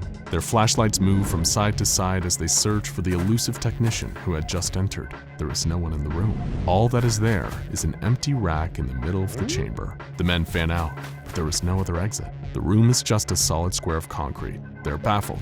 "Where did he go?" one of them shouts. Pietro Wilson had blacked out from the pain of the suit attaching to his body. He comes to, still standing in the middle of the room. All around him are men in black combat gear. They are searching for him. He holds his breath and closes his eyes, but the gunshots never come. He opens one of his eyes and looks around. "Why haven't they killed me yet?" he thinks. He slowly turns his head as men walk by him with their guns raised. He hears someone say, "Where did he go?" "I'm right here," he thinks. "Am I dead?" Pietro looks down to see that his entire body is contained within SCP-5000. He lifts his hand and waves it in front of his face. He is still clearly alive, but it seems as if the killers can't see him. He walks up to one of the mercenaries and waves his hand in front of the man's face. There is no reaction. "The suit made me invisible," he thinks. Pietro looks at one of the men to see if he can find out who they are and why they have killed everyone at the base. On the sleeve of the man's jacket are the words Zeta-19.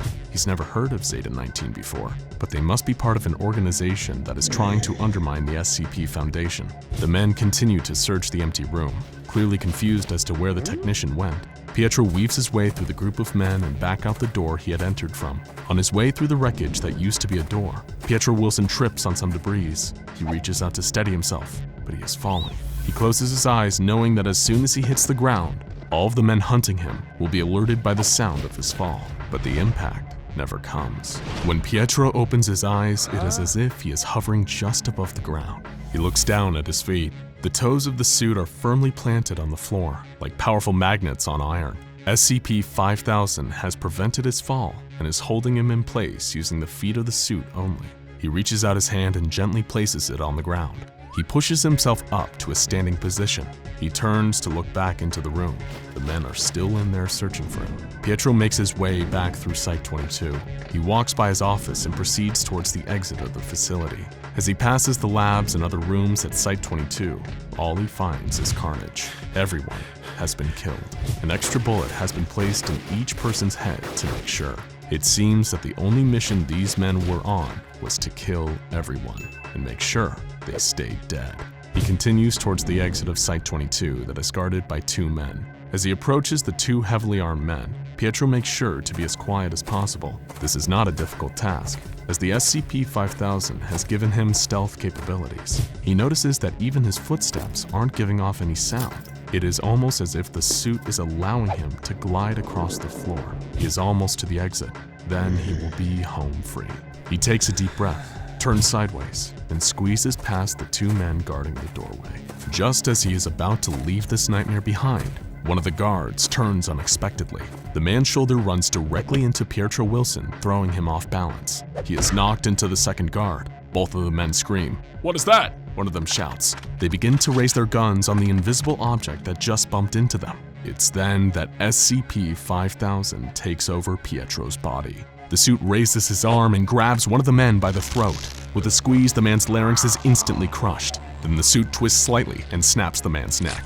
It turns to face the second man. Even the black mask the man is wearing can't hide the look of terror on his face. But Pietro has no control over what SCP-5000 is doing. He has never killed before. The suit launches Pietro's body into the second man, pinning him against the wall. It then grabs the top of the mercenary's head and slams it against the concrete, again and again and again, until the man's screams are silenced. The suit lets go of the man, and his lifeless body slides to the ground as Pietro backs out. When he regains consciousness, he's outside of Site-22, standing on top of a hill, looking down at the facility below. He looks at his hands, then at the rest of his body. He is still contained within SCP-5000. There is a flash of light, and a heads-up display comes on. He doesn't recognize any of the symbols, but as his eyes move from one area of the screen to the next, the symbols become highlighted.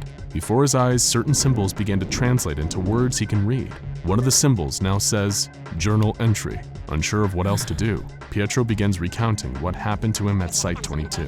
He makes his way through the desert towards the nearest SCP Foundation safe house. He knows once there, he'll be able to reach out to his superiors for help and further orders. Maybe he can even find a way to get SCP-5000 to release him. As he trudges along, Pietro Wilson notices that his brain is telling him he is thirsty, but the vitals on the suit's heads-up display say that he is in good health. In fact, he is better than good.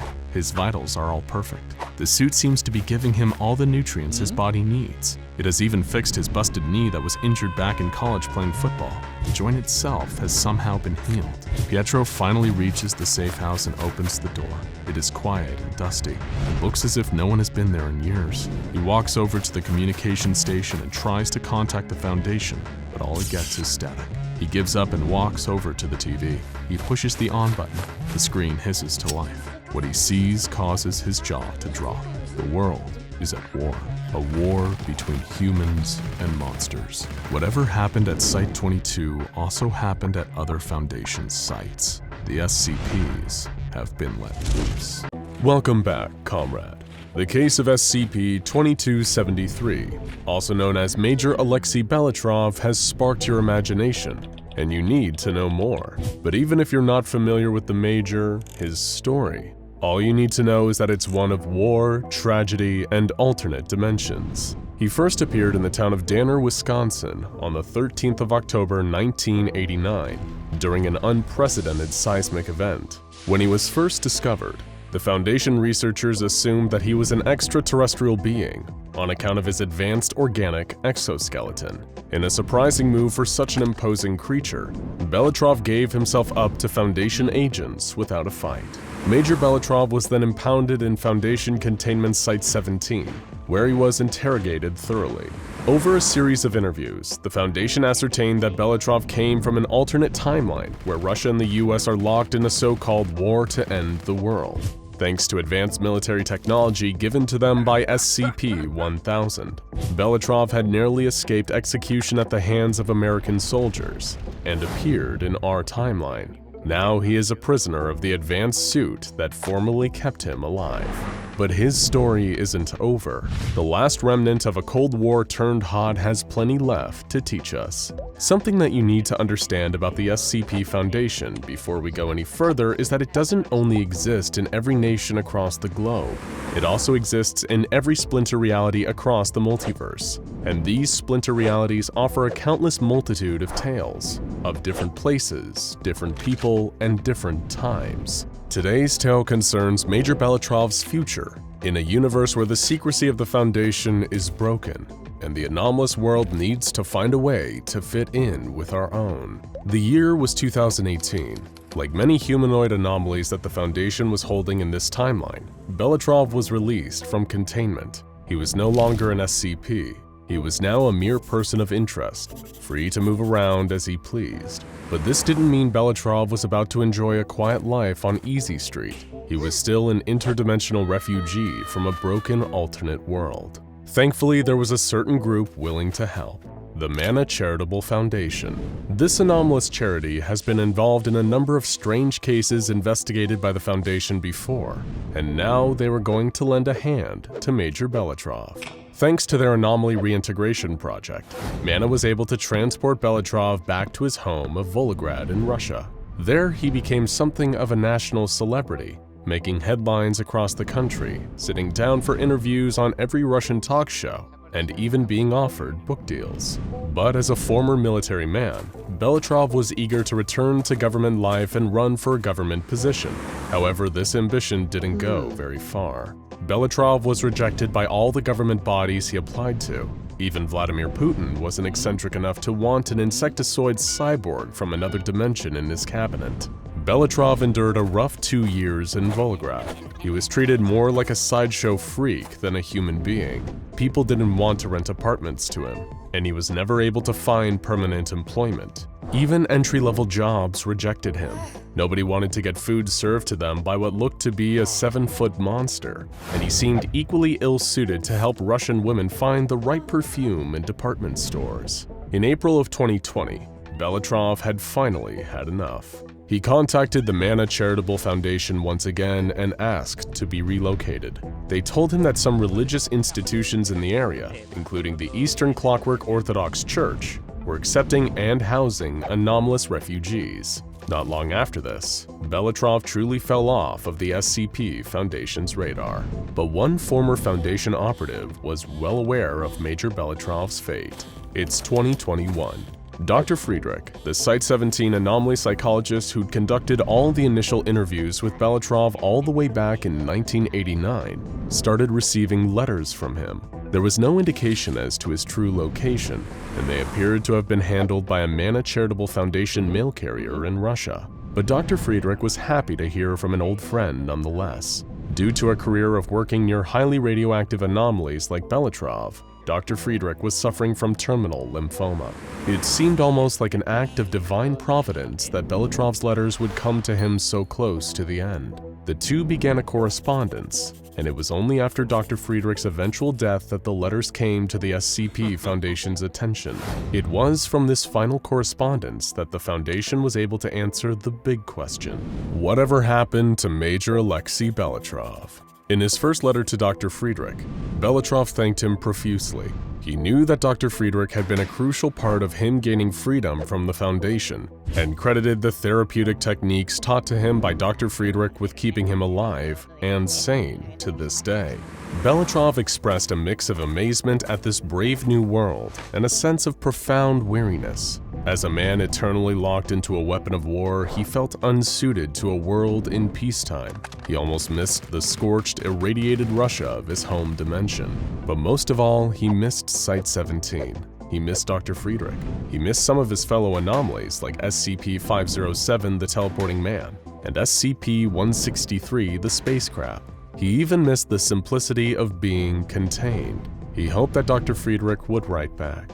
In his second letter, Belitrov began detailing his experience with the Eastern Clockwork Orthodox Church. Despite growing up in a highly atheistic communist environment, Belitrov became enamored with the ways of the church. He found them to be highly accepting of him in spite of his unfortunate circumstances. They displayed a freedom in their faith that Belitrov had never encountered before, and he was eager to be a part of it. With the help of Dr. Friedrich, Belitrov was also sending letters to some of his fellow freed anomalies. He signed off by saying that he had even started praying, something he'd never considered before. The next letter, sent in 2027, struck a much more somber tone. It was sent shortly after Belitrov discovered Dr. Friedrich's diagnosis. He wanted to return and see the doctor one more time, but the Mana Charitable Foundation wouldn't allow him to return to Site-17.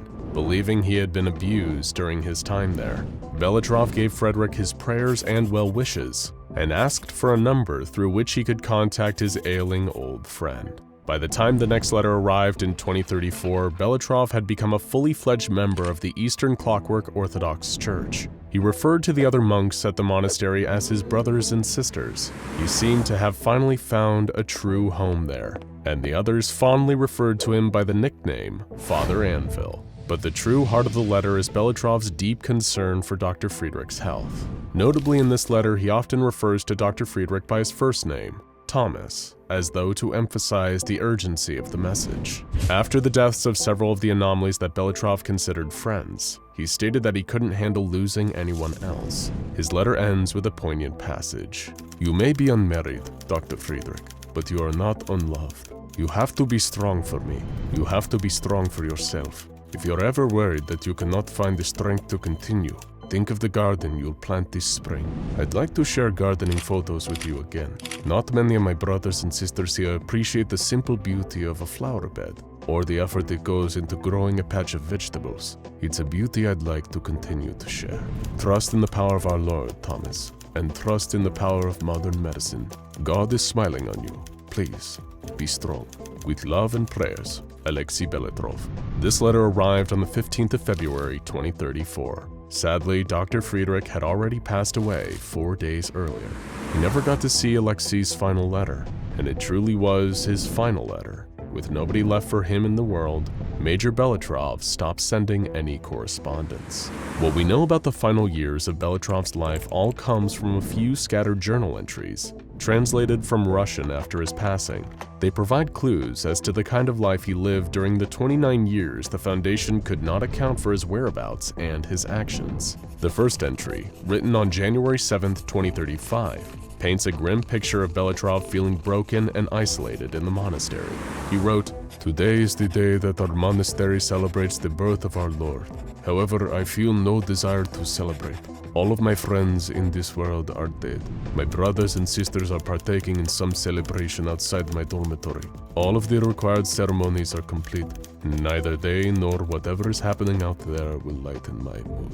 Belitrov also wrote about losing the comfort he once had in his faith, and his doubts about whether he would be able to recapture that comfort. But he had survived greater traumas than this, and he would continue to press on.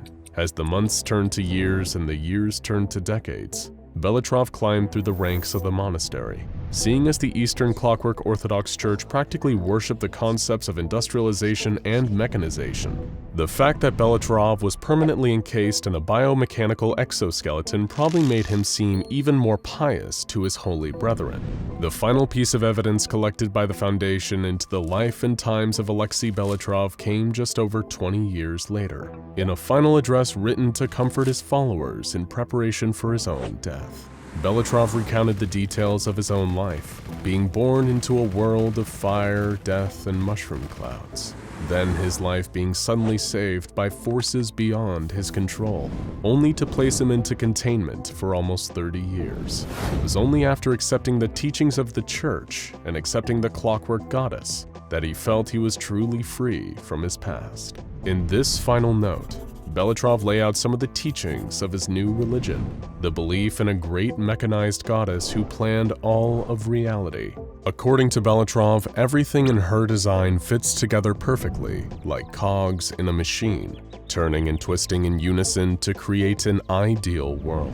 He hoped to be forgiven for the many violent sins he committed in his military life, and that his contributions to this new world were valuable. At the very end of his address, Belitrov wrote, "I do not believe that my time in this world is much longer. Brothers and sisters, when my time of judgment comes, do not mourn me. I would rather you remember these words. The goddess is most pleased with those who seek kind, non-violent resolution to their problems, because a machine whose gears grind against each other is a machine that cannot work. See truth, but also compassion. The words are only words. Seek out truth within them. God bless you all, Father Anvil." A month after authoring this statement, records indicate that Alexei Belitrov was found dead in his room, having passed away peacefully in his sleep from natural causes. He lived a warrior's life, but died a humble priest's death. The true tragedy in the strange life of Major Alexei Belitrov is how little choice he had in his circumstances. But thanks to this tale, we know he did what he could with the life he was given. His remains lay within the graveyard at the Eastern Clockwork Orthodoxy Monastery, where he spent the last years of his life. With a life as difficult as his own, we can only imagine he's glad to finally rest.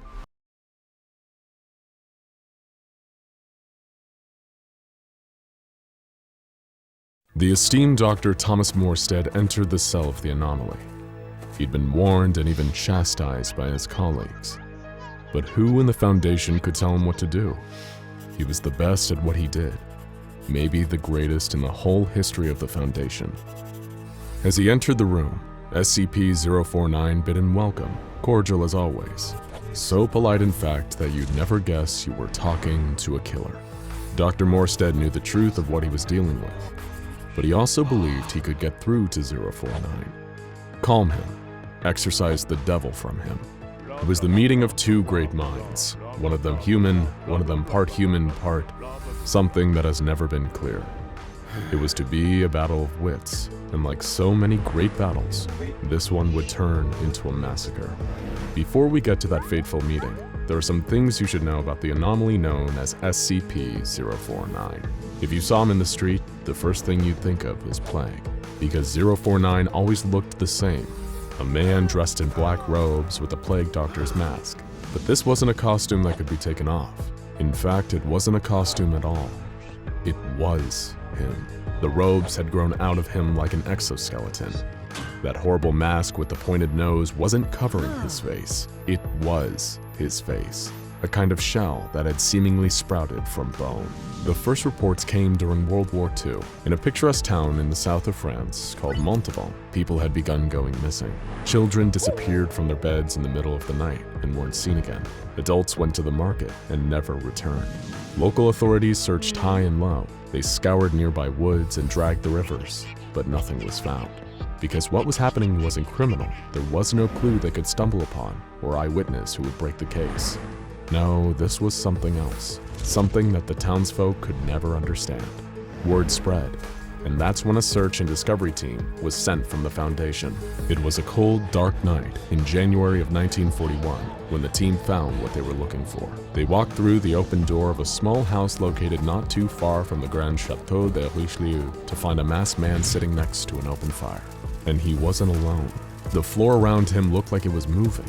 Upon closer inspection, the team saw that the floor was covered with writhing, grasping bodies. Its patients, as it called them. Bienvenue chez moi, said the thing. Welcome to my home. Those so-called patients crawled towards the team, intent it seemed to cause harm. The hostiles, now known as SCP-049-2s, were deemed dangerous and had to be eliminated. A sight, it seemed, that didn't bother 049 in the slightest. It just sat there, occasionally looking up from writing notes in a leather-bound book as his patients were gunned down.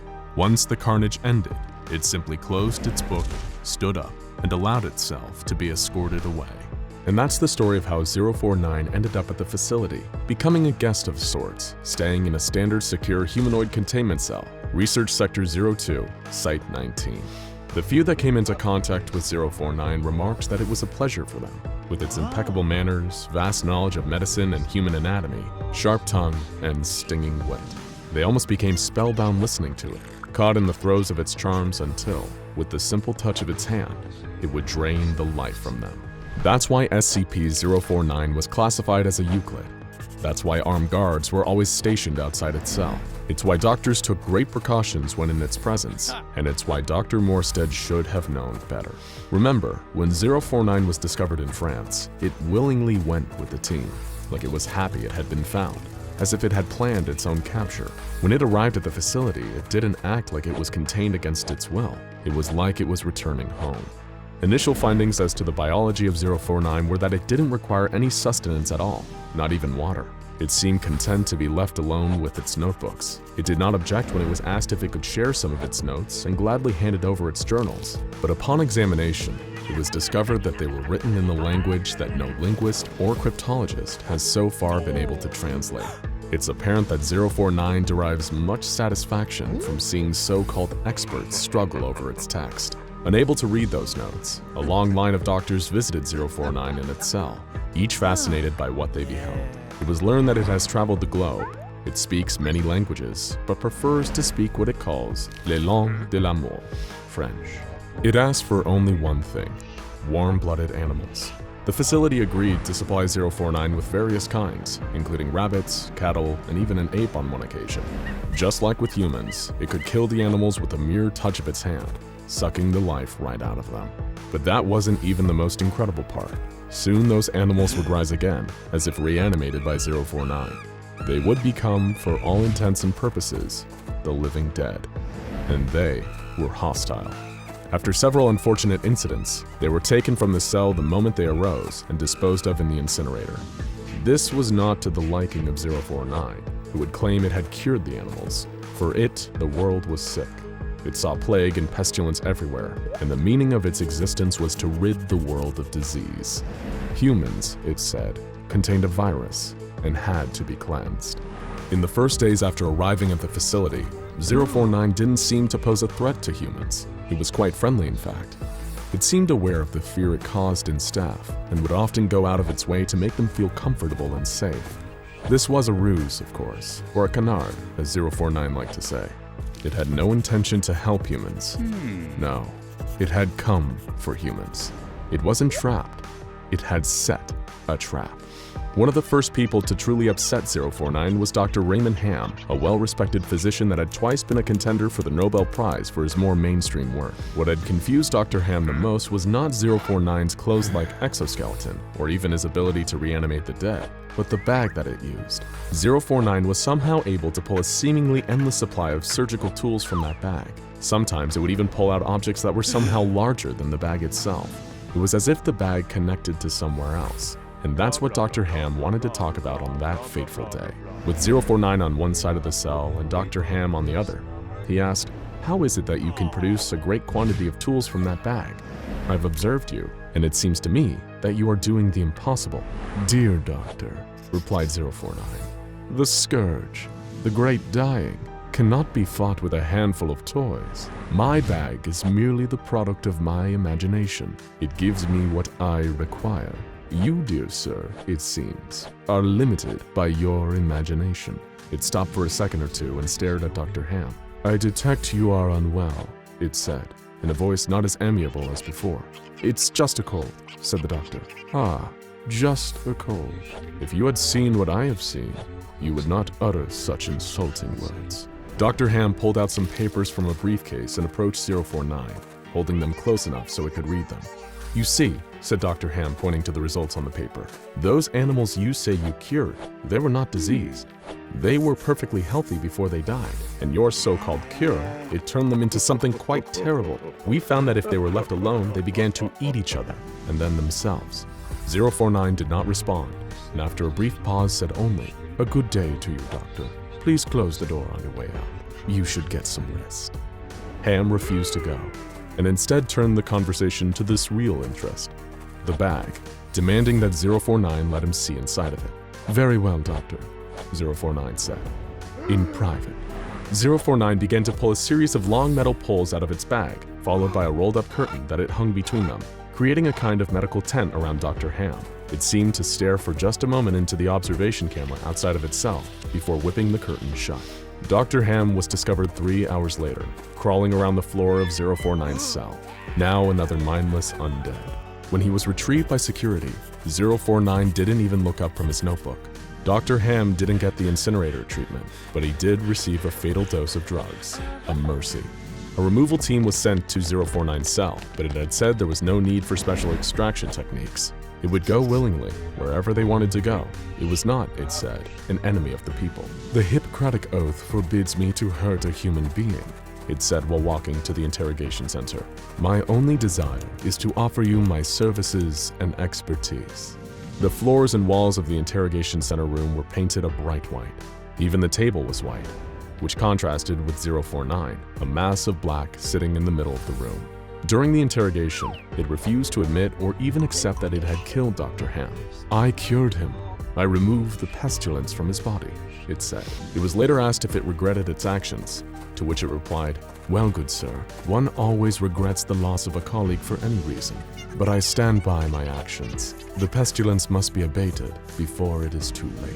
Every 2 weeks from that point, 049 was given animals. The scientists at the facility observed it time and again, touching the animals, killing them, before producing a saw or scalpel and opening them up. Organs would be carefully removed with perfect precision. It was astounding to even trained surgeons just how talented 049 was. "I require a close relative of yours," said 049 one day to a young doctor, who expressed shock that it was asked for one of the doctor's family members. "I mean a great ape," said 049, "not your dear aunt." There were several instances of 049 displaying a crude sense of humor. Staff would almost forget that the thing that they were talking to wasn't human, almost. And it was Dr. Thomas Morstead that had supplied the great apes, orangutans in fact, that had been rescued from the rainforests of Borneo, only to be taken to 049's cell. Then one day something changed. 049 told Dr. Morstead that its work was done, that it accomplished what it had wanted to do, and could someone remove the cured animal from its cell? "I think you'd find that it's quite the work of art. A triumph," 049 said through the intercom. When the removal team entered the cell, they found the orangutan, or what was left of it. It was lying in the corner of the cell. The top of its skull had been removed, leaving its brain exposed. On its face was the expression of relaxation, and from its mouth it issued very soft squeaks, like that of an infant. 049 said, "Tell Dr. Morstead that its rage mechanism no longer exists. I've removed the amygdala and made some changes to the hypothalamus and limbic system. It is cured and quite harmless." The next day, Dr. Morstead announced that he wanted to visit 049's cell himself, after which he heard a chorus of disapproval from his colleagues, all telling him that 049 was now too dangerous. "Dr. Ham was sick," replied Morstead, "and 049 has assured us that he would never take another human life. He's never lied to us, and I'm going to take him at his word." It appeared that 049 had created the perfect specimen, so what was next? Dr. Morstead had to know. "Everyone is sick," 049 told Dr. Morstead after the two had talked for a couple of minutes. "The great pandemic has started. Fear not, doctor. I have a cure. No longer will you humans spread your disease." "I'm afraid you are wrong," replied the doctor. "This pandemic you speak of does not exist. We can happily live with our pathogens. We have done so for millennia." Dr. Morstead became angry that he couldn't get through to 049. "I'm afraid you are suffering from paranoia. It is you who need to be cured." "You have no idea," said 049, standing up. "What are you doing?" shouted Morstead. "You promised you wouldn't hurt a human again." "I'm not hurting you. I'm healing you," 049 said and leapt across the room in a flash, placing a hand on the doctor's head. Morstead slumped to the ground. They were being watched in the observation room, and this had gone too far. He had to be moved to the containment cells, permanently. Mobile Task Force Epsilon 11 was right on the scene and burst through the door. "No imagination," 049 said to himself. "Those humans have no imagination at all." He began walking towards the task force, who opened fire on the anomaly, but the bullets bounced off its black coat and mask. SCP-049 calmly touched each of the members of the task force, one by one, draining the life from them. The last one standing stopped firing and attempted to run, but again 049 leapt across the room, black cape billowing out behind him, and gently touched the man, causing him to drop to the floor. 049 stepped over the bodies of the fallen team and walked out of the containment cell. The full details of what happened next are available only to the O5 Council, what are sometimes called the Overseers.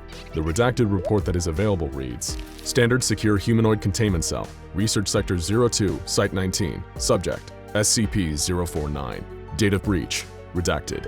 Euclid Class SCP-049 breached cell and subsequently gained access to adjoining rooms and nearby buildings. Breach lasted approximately 3 days and 5 hours. Total casualties, redacted, with redacted number of survivors requiring incineration therapy. Course of action. Department of Science Alchemy Division suggested injecting anti-transmogrify disinfectant into Class D former prisoners who were transported to site and allowed them to come into contact with SCP-049. SCP failed to reanimate injected prisoners and cure them. SCP-049 acknowledged this failure and surrendered to Mobile Task Force Alpha-1. SCP-049 then requested to be contained.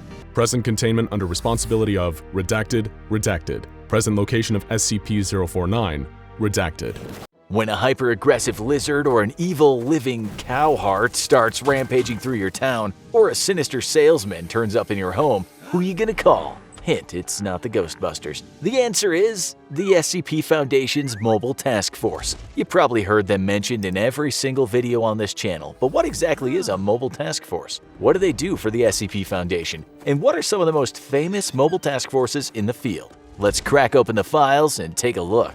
In short, Mobile Task Forces are the Foundation's elite personnel, and each task force is generally made up of highly trained Foundation operatives with specific skill sets. These MTFs aren't rooted in any one base and are relocated to wherever they're required, hence the mobile part of the name. The exact parameters on what an MTF can be is pretty flexible. The size of their units can vary from whole battalions of troops packing heavy artillery to small, tight-knit groups of intelligence-gathering spies. Some mobile task forces are bound to specific SCPs, whereas others perform more generalized tasks, such as securing certain facilities or territories. When the regular rank-and-file Foundation field agents can't do the job, the MTFs are brought in to pick up the pieces. Each group is controlled by a Mobile Task Force commander, who reports to the Foundation Director of Task Forces, though the actual organizational structure of each group varies. Sometimes MTFs, which were created for extremely specific purposes, are disbanded after that purpose is achieved. How many Mobile Task Forces are there exactly? The exact number is shrouded in secrecy, and oftentimes the answer will depend on who you ask.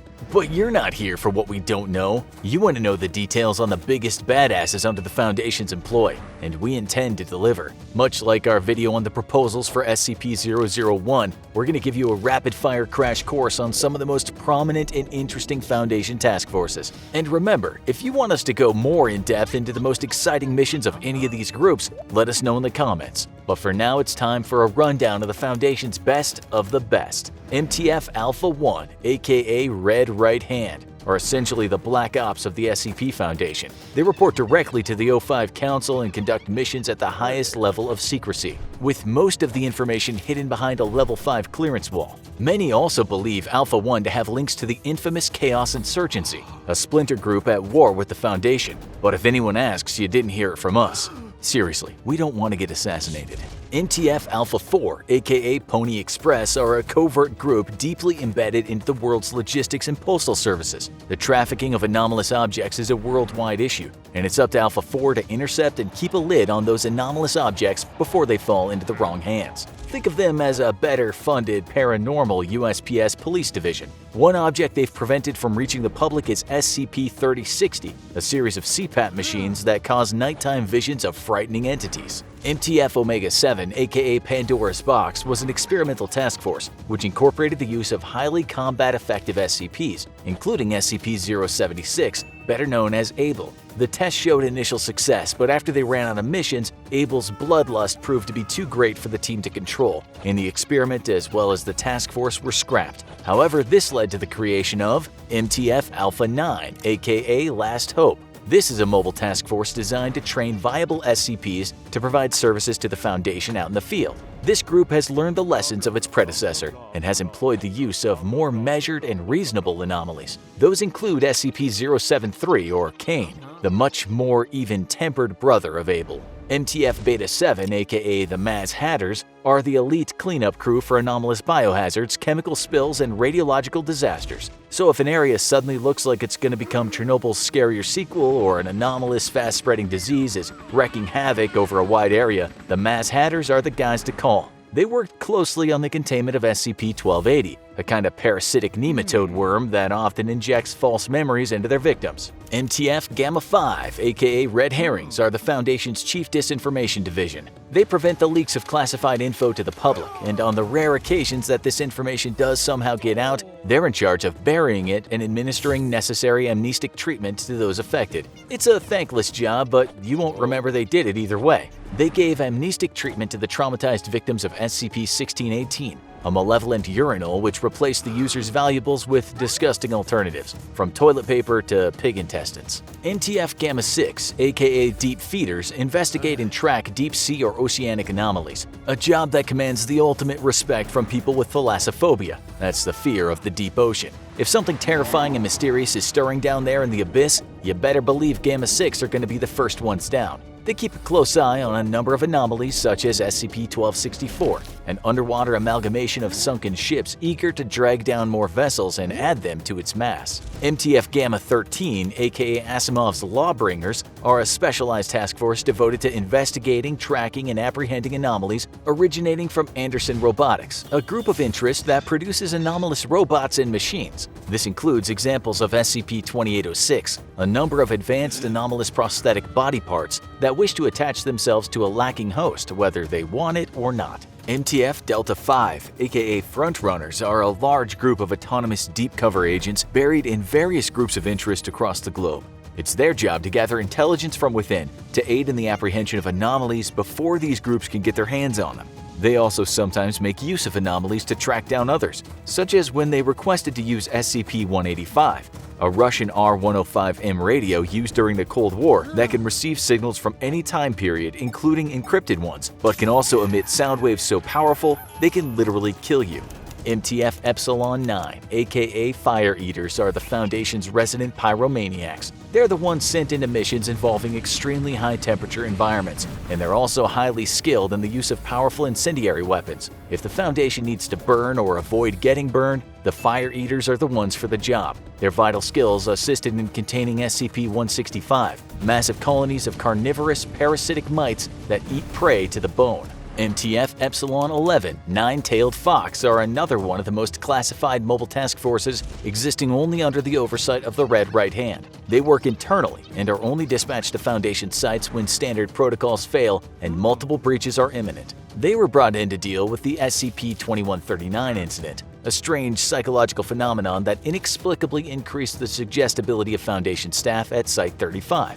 This made the infected staff agree with everything they heard. MTF Zeta-9, Mole Rats, are a task force that specializes in the exploration and containment of anomalous areas that are either enclosed or underground, particularly if, due to the effects of the anomaly, the space-time fabric of the area is unstable. You may remember them from our series on SCP-1730, the mission into and out of the anomalous Site-13. MTF Eta-10, aka See No Evil, are a team that specializes in taking on dangerous memes and cognitohazards that affect the victims through visual contact. One example is SCP-1561, a crown that, when worn, causes all those who see the person wearing the crown to imagine the wearer as their king and immediately adopt positions of servitude, while MTF Eta-10, aka Savage Beasts, serve the opposite purpose. They deal with musical or auditory anomalies and any cognitohazards that work through the medium of sound, like SCP-2402, a chord progression which can regenerate old or dying cells. MTF Theta-4, aka Gardeners, are a crack team of agents who face off against any botanical or plant-like anomalies. Their skills were put to use against SCP-1147, a collection of plum tree seeds which can grow out of literally any substance, even ones that are totally inorganic. MTF Theta-90, aka Angle Grinders, are a team that specialize in two of the most frightening things out there: anomalies and math. These brainiacs deal with anomalous mathematical issues, like warped topologies and geometries. Even listing an example of the kind of anomalies they deal with here will make your head hurt, so just be thankful they're out there. MTF Iota-10, or Damn Feds, are a huge network of undercover agents based in federal and local law enforcement agencies across the globe. They intercept any anomalous objects, beings, or information and make sure that it makes its way out of police evidence lockers and into Foundation hands without incident. MTF Kappa-10, or Skynet, is a temporary team of combined meat space and virtual agents tracking down and disrupting anomalous cyber threats, such as SCP-2987, an external hard drive basically capable of turning artificial intelligences into living souls for trades with soul-consuming anomalies. MTF Lambda-5, aka White Rabbits, are a group that specializes in combating reality warpers of all types, whether they're messing with space-time or exhibiting godlike powers. Some anomalies even respond directly to them, like SCP-2446, a phenomenon where corpses often identical to living White Rabbits team members suddenly manifest around San Jose, California.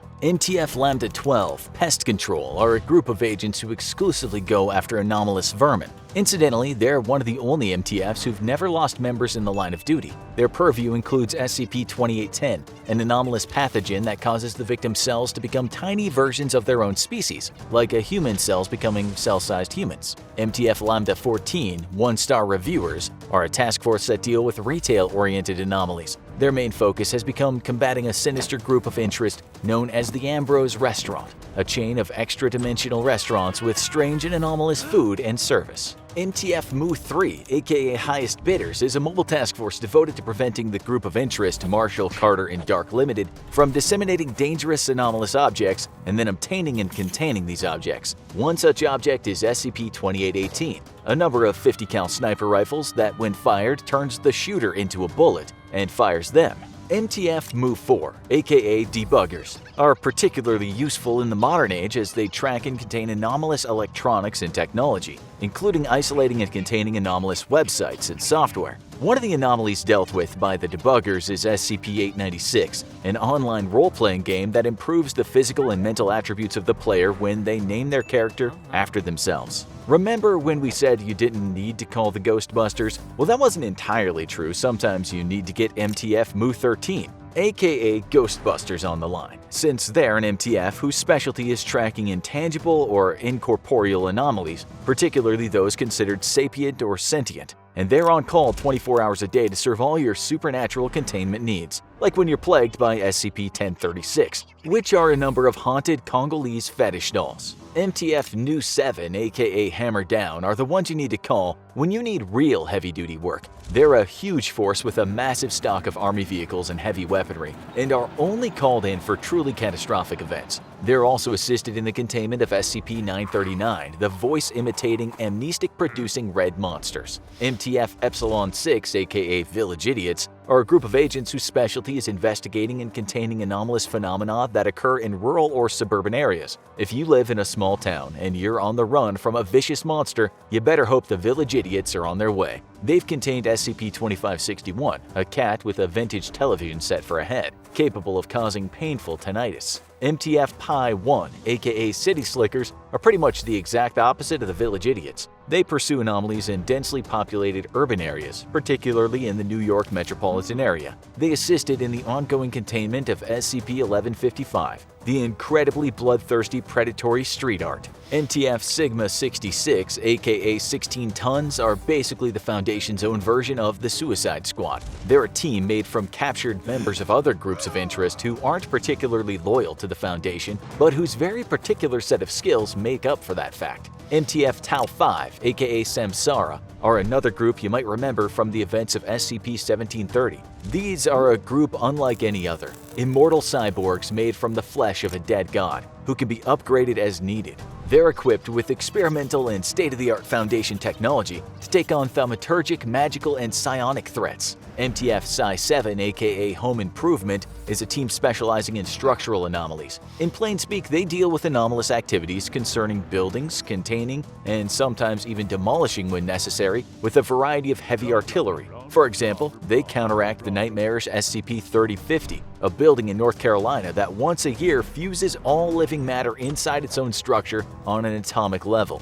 MTF Psi-8, aka the Silencers, are a team devoted to containing reanimation anomalies and those who've been affected by them. If you've just come back from the dead, then the Silencers are going to want to know your location. MTF Omega-Zero, aka Ara Orun, are another highly classified mobile task force that's actually the memories of deceased Foundation personnel preserved on the Foundation intranet system. Their job is to protect their surviving co-workers against informational threats on the servers. They also contain SCP-3664, a damaged but highly advanced assault rifle existing in the non-physical conceptual space. It can only be interacted with by thinking about interacting with it. And last but not least, MTF Omega-12, aka Achilles' Heel, is an anomalous task force, and these powerful reality warpers from another dimension hunt down dangerous and powerful reality warpers in ours. You can thank these guys for every single day that our reality continues on as normal, or whatever normal means now. They're enemies of SCP-3155, members of the iconic Pinkerton Detective Agency with anomalous abilities relating to combat. Alright, we did it! Of course, even this is only a sample of the vast number of mobile task forces at the Foundation's disposal who put their lives at risk every day to keep humanity, normality, and reality intact. They seem to have a task force perfectly tailored to every threat we could possibly encounter, and as new threats are cataloged, more mobile task forces are sure to arise to meet them. Want more in-depth explorations of any of these groups and their epic missions? Let us know in the comments below. Now go check out SCP-1730 Epic Battle at Site-13. and SCP-2662 Cthulhu for more of the mobile task forces you love right now.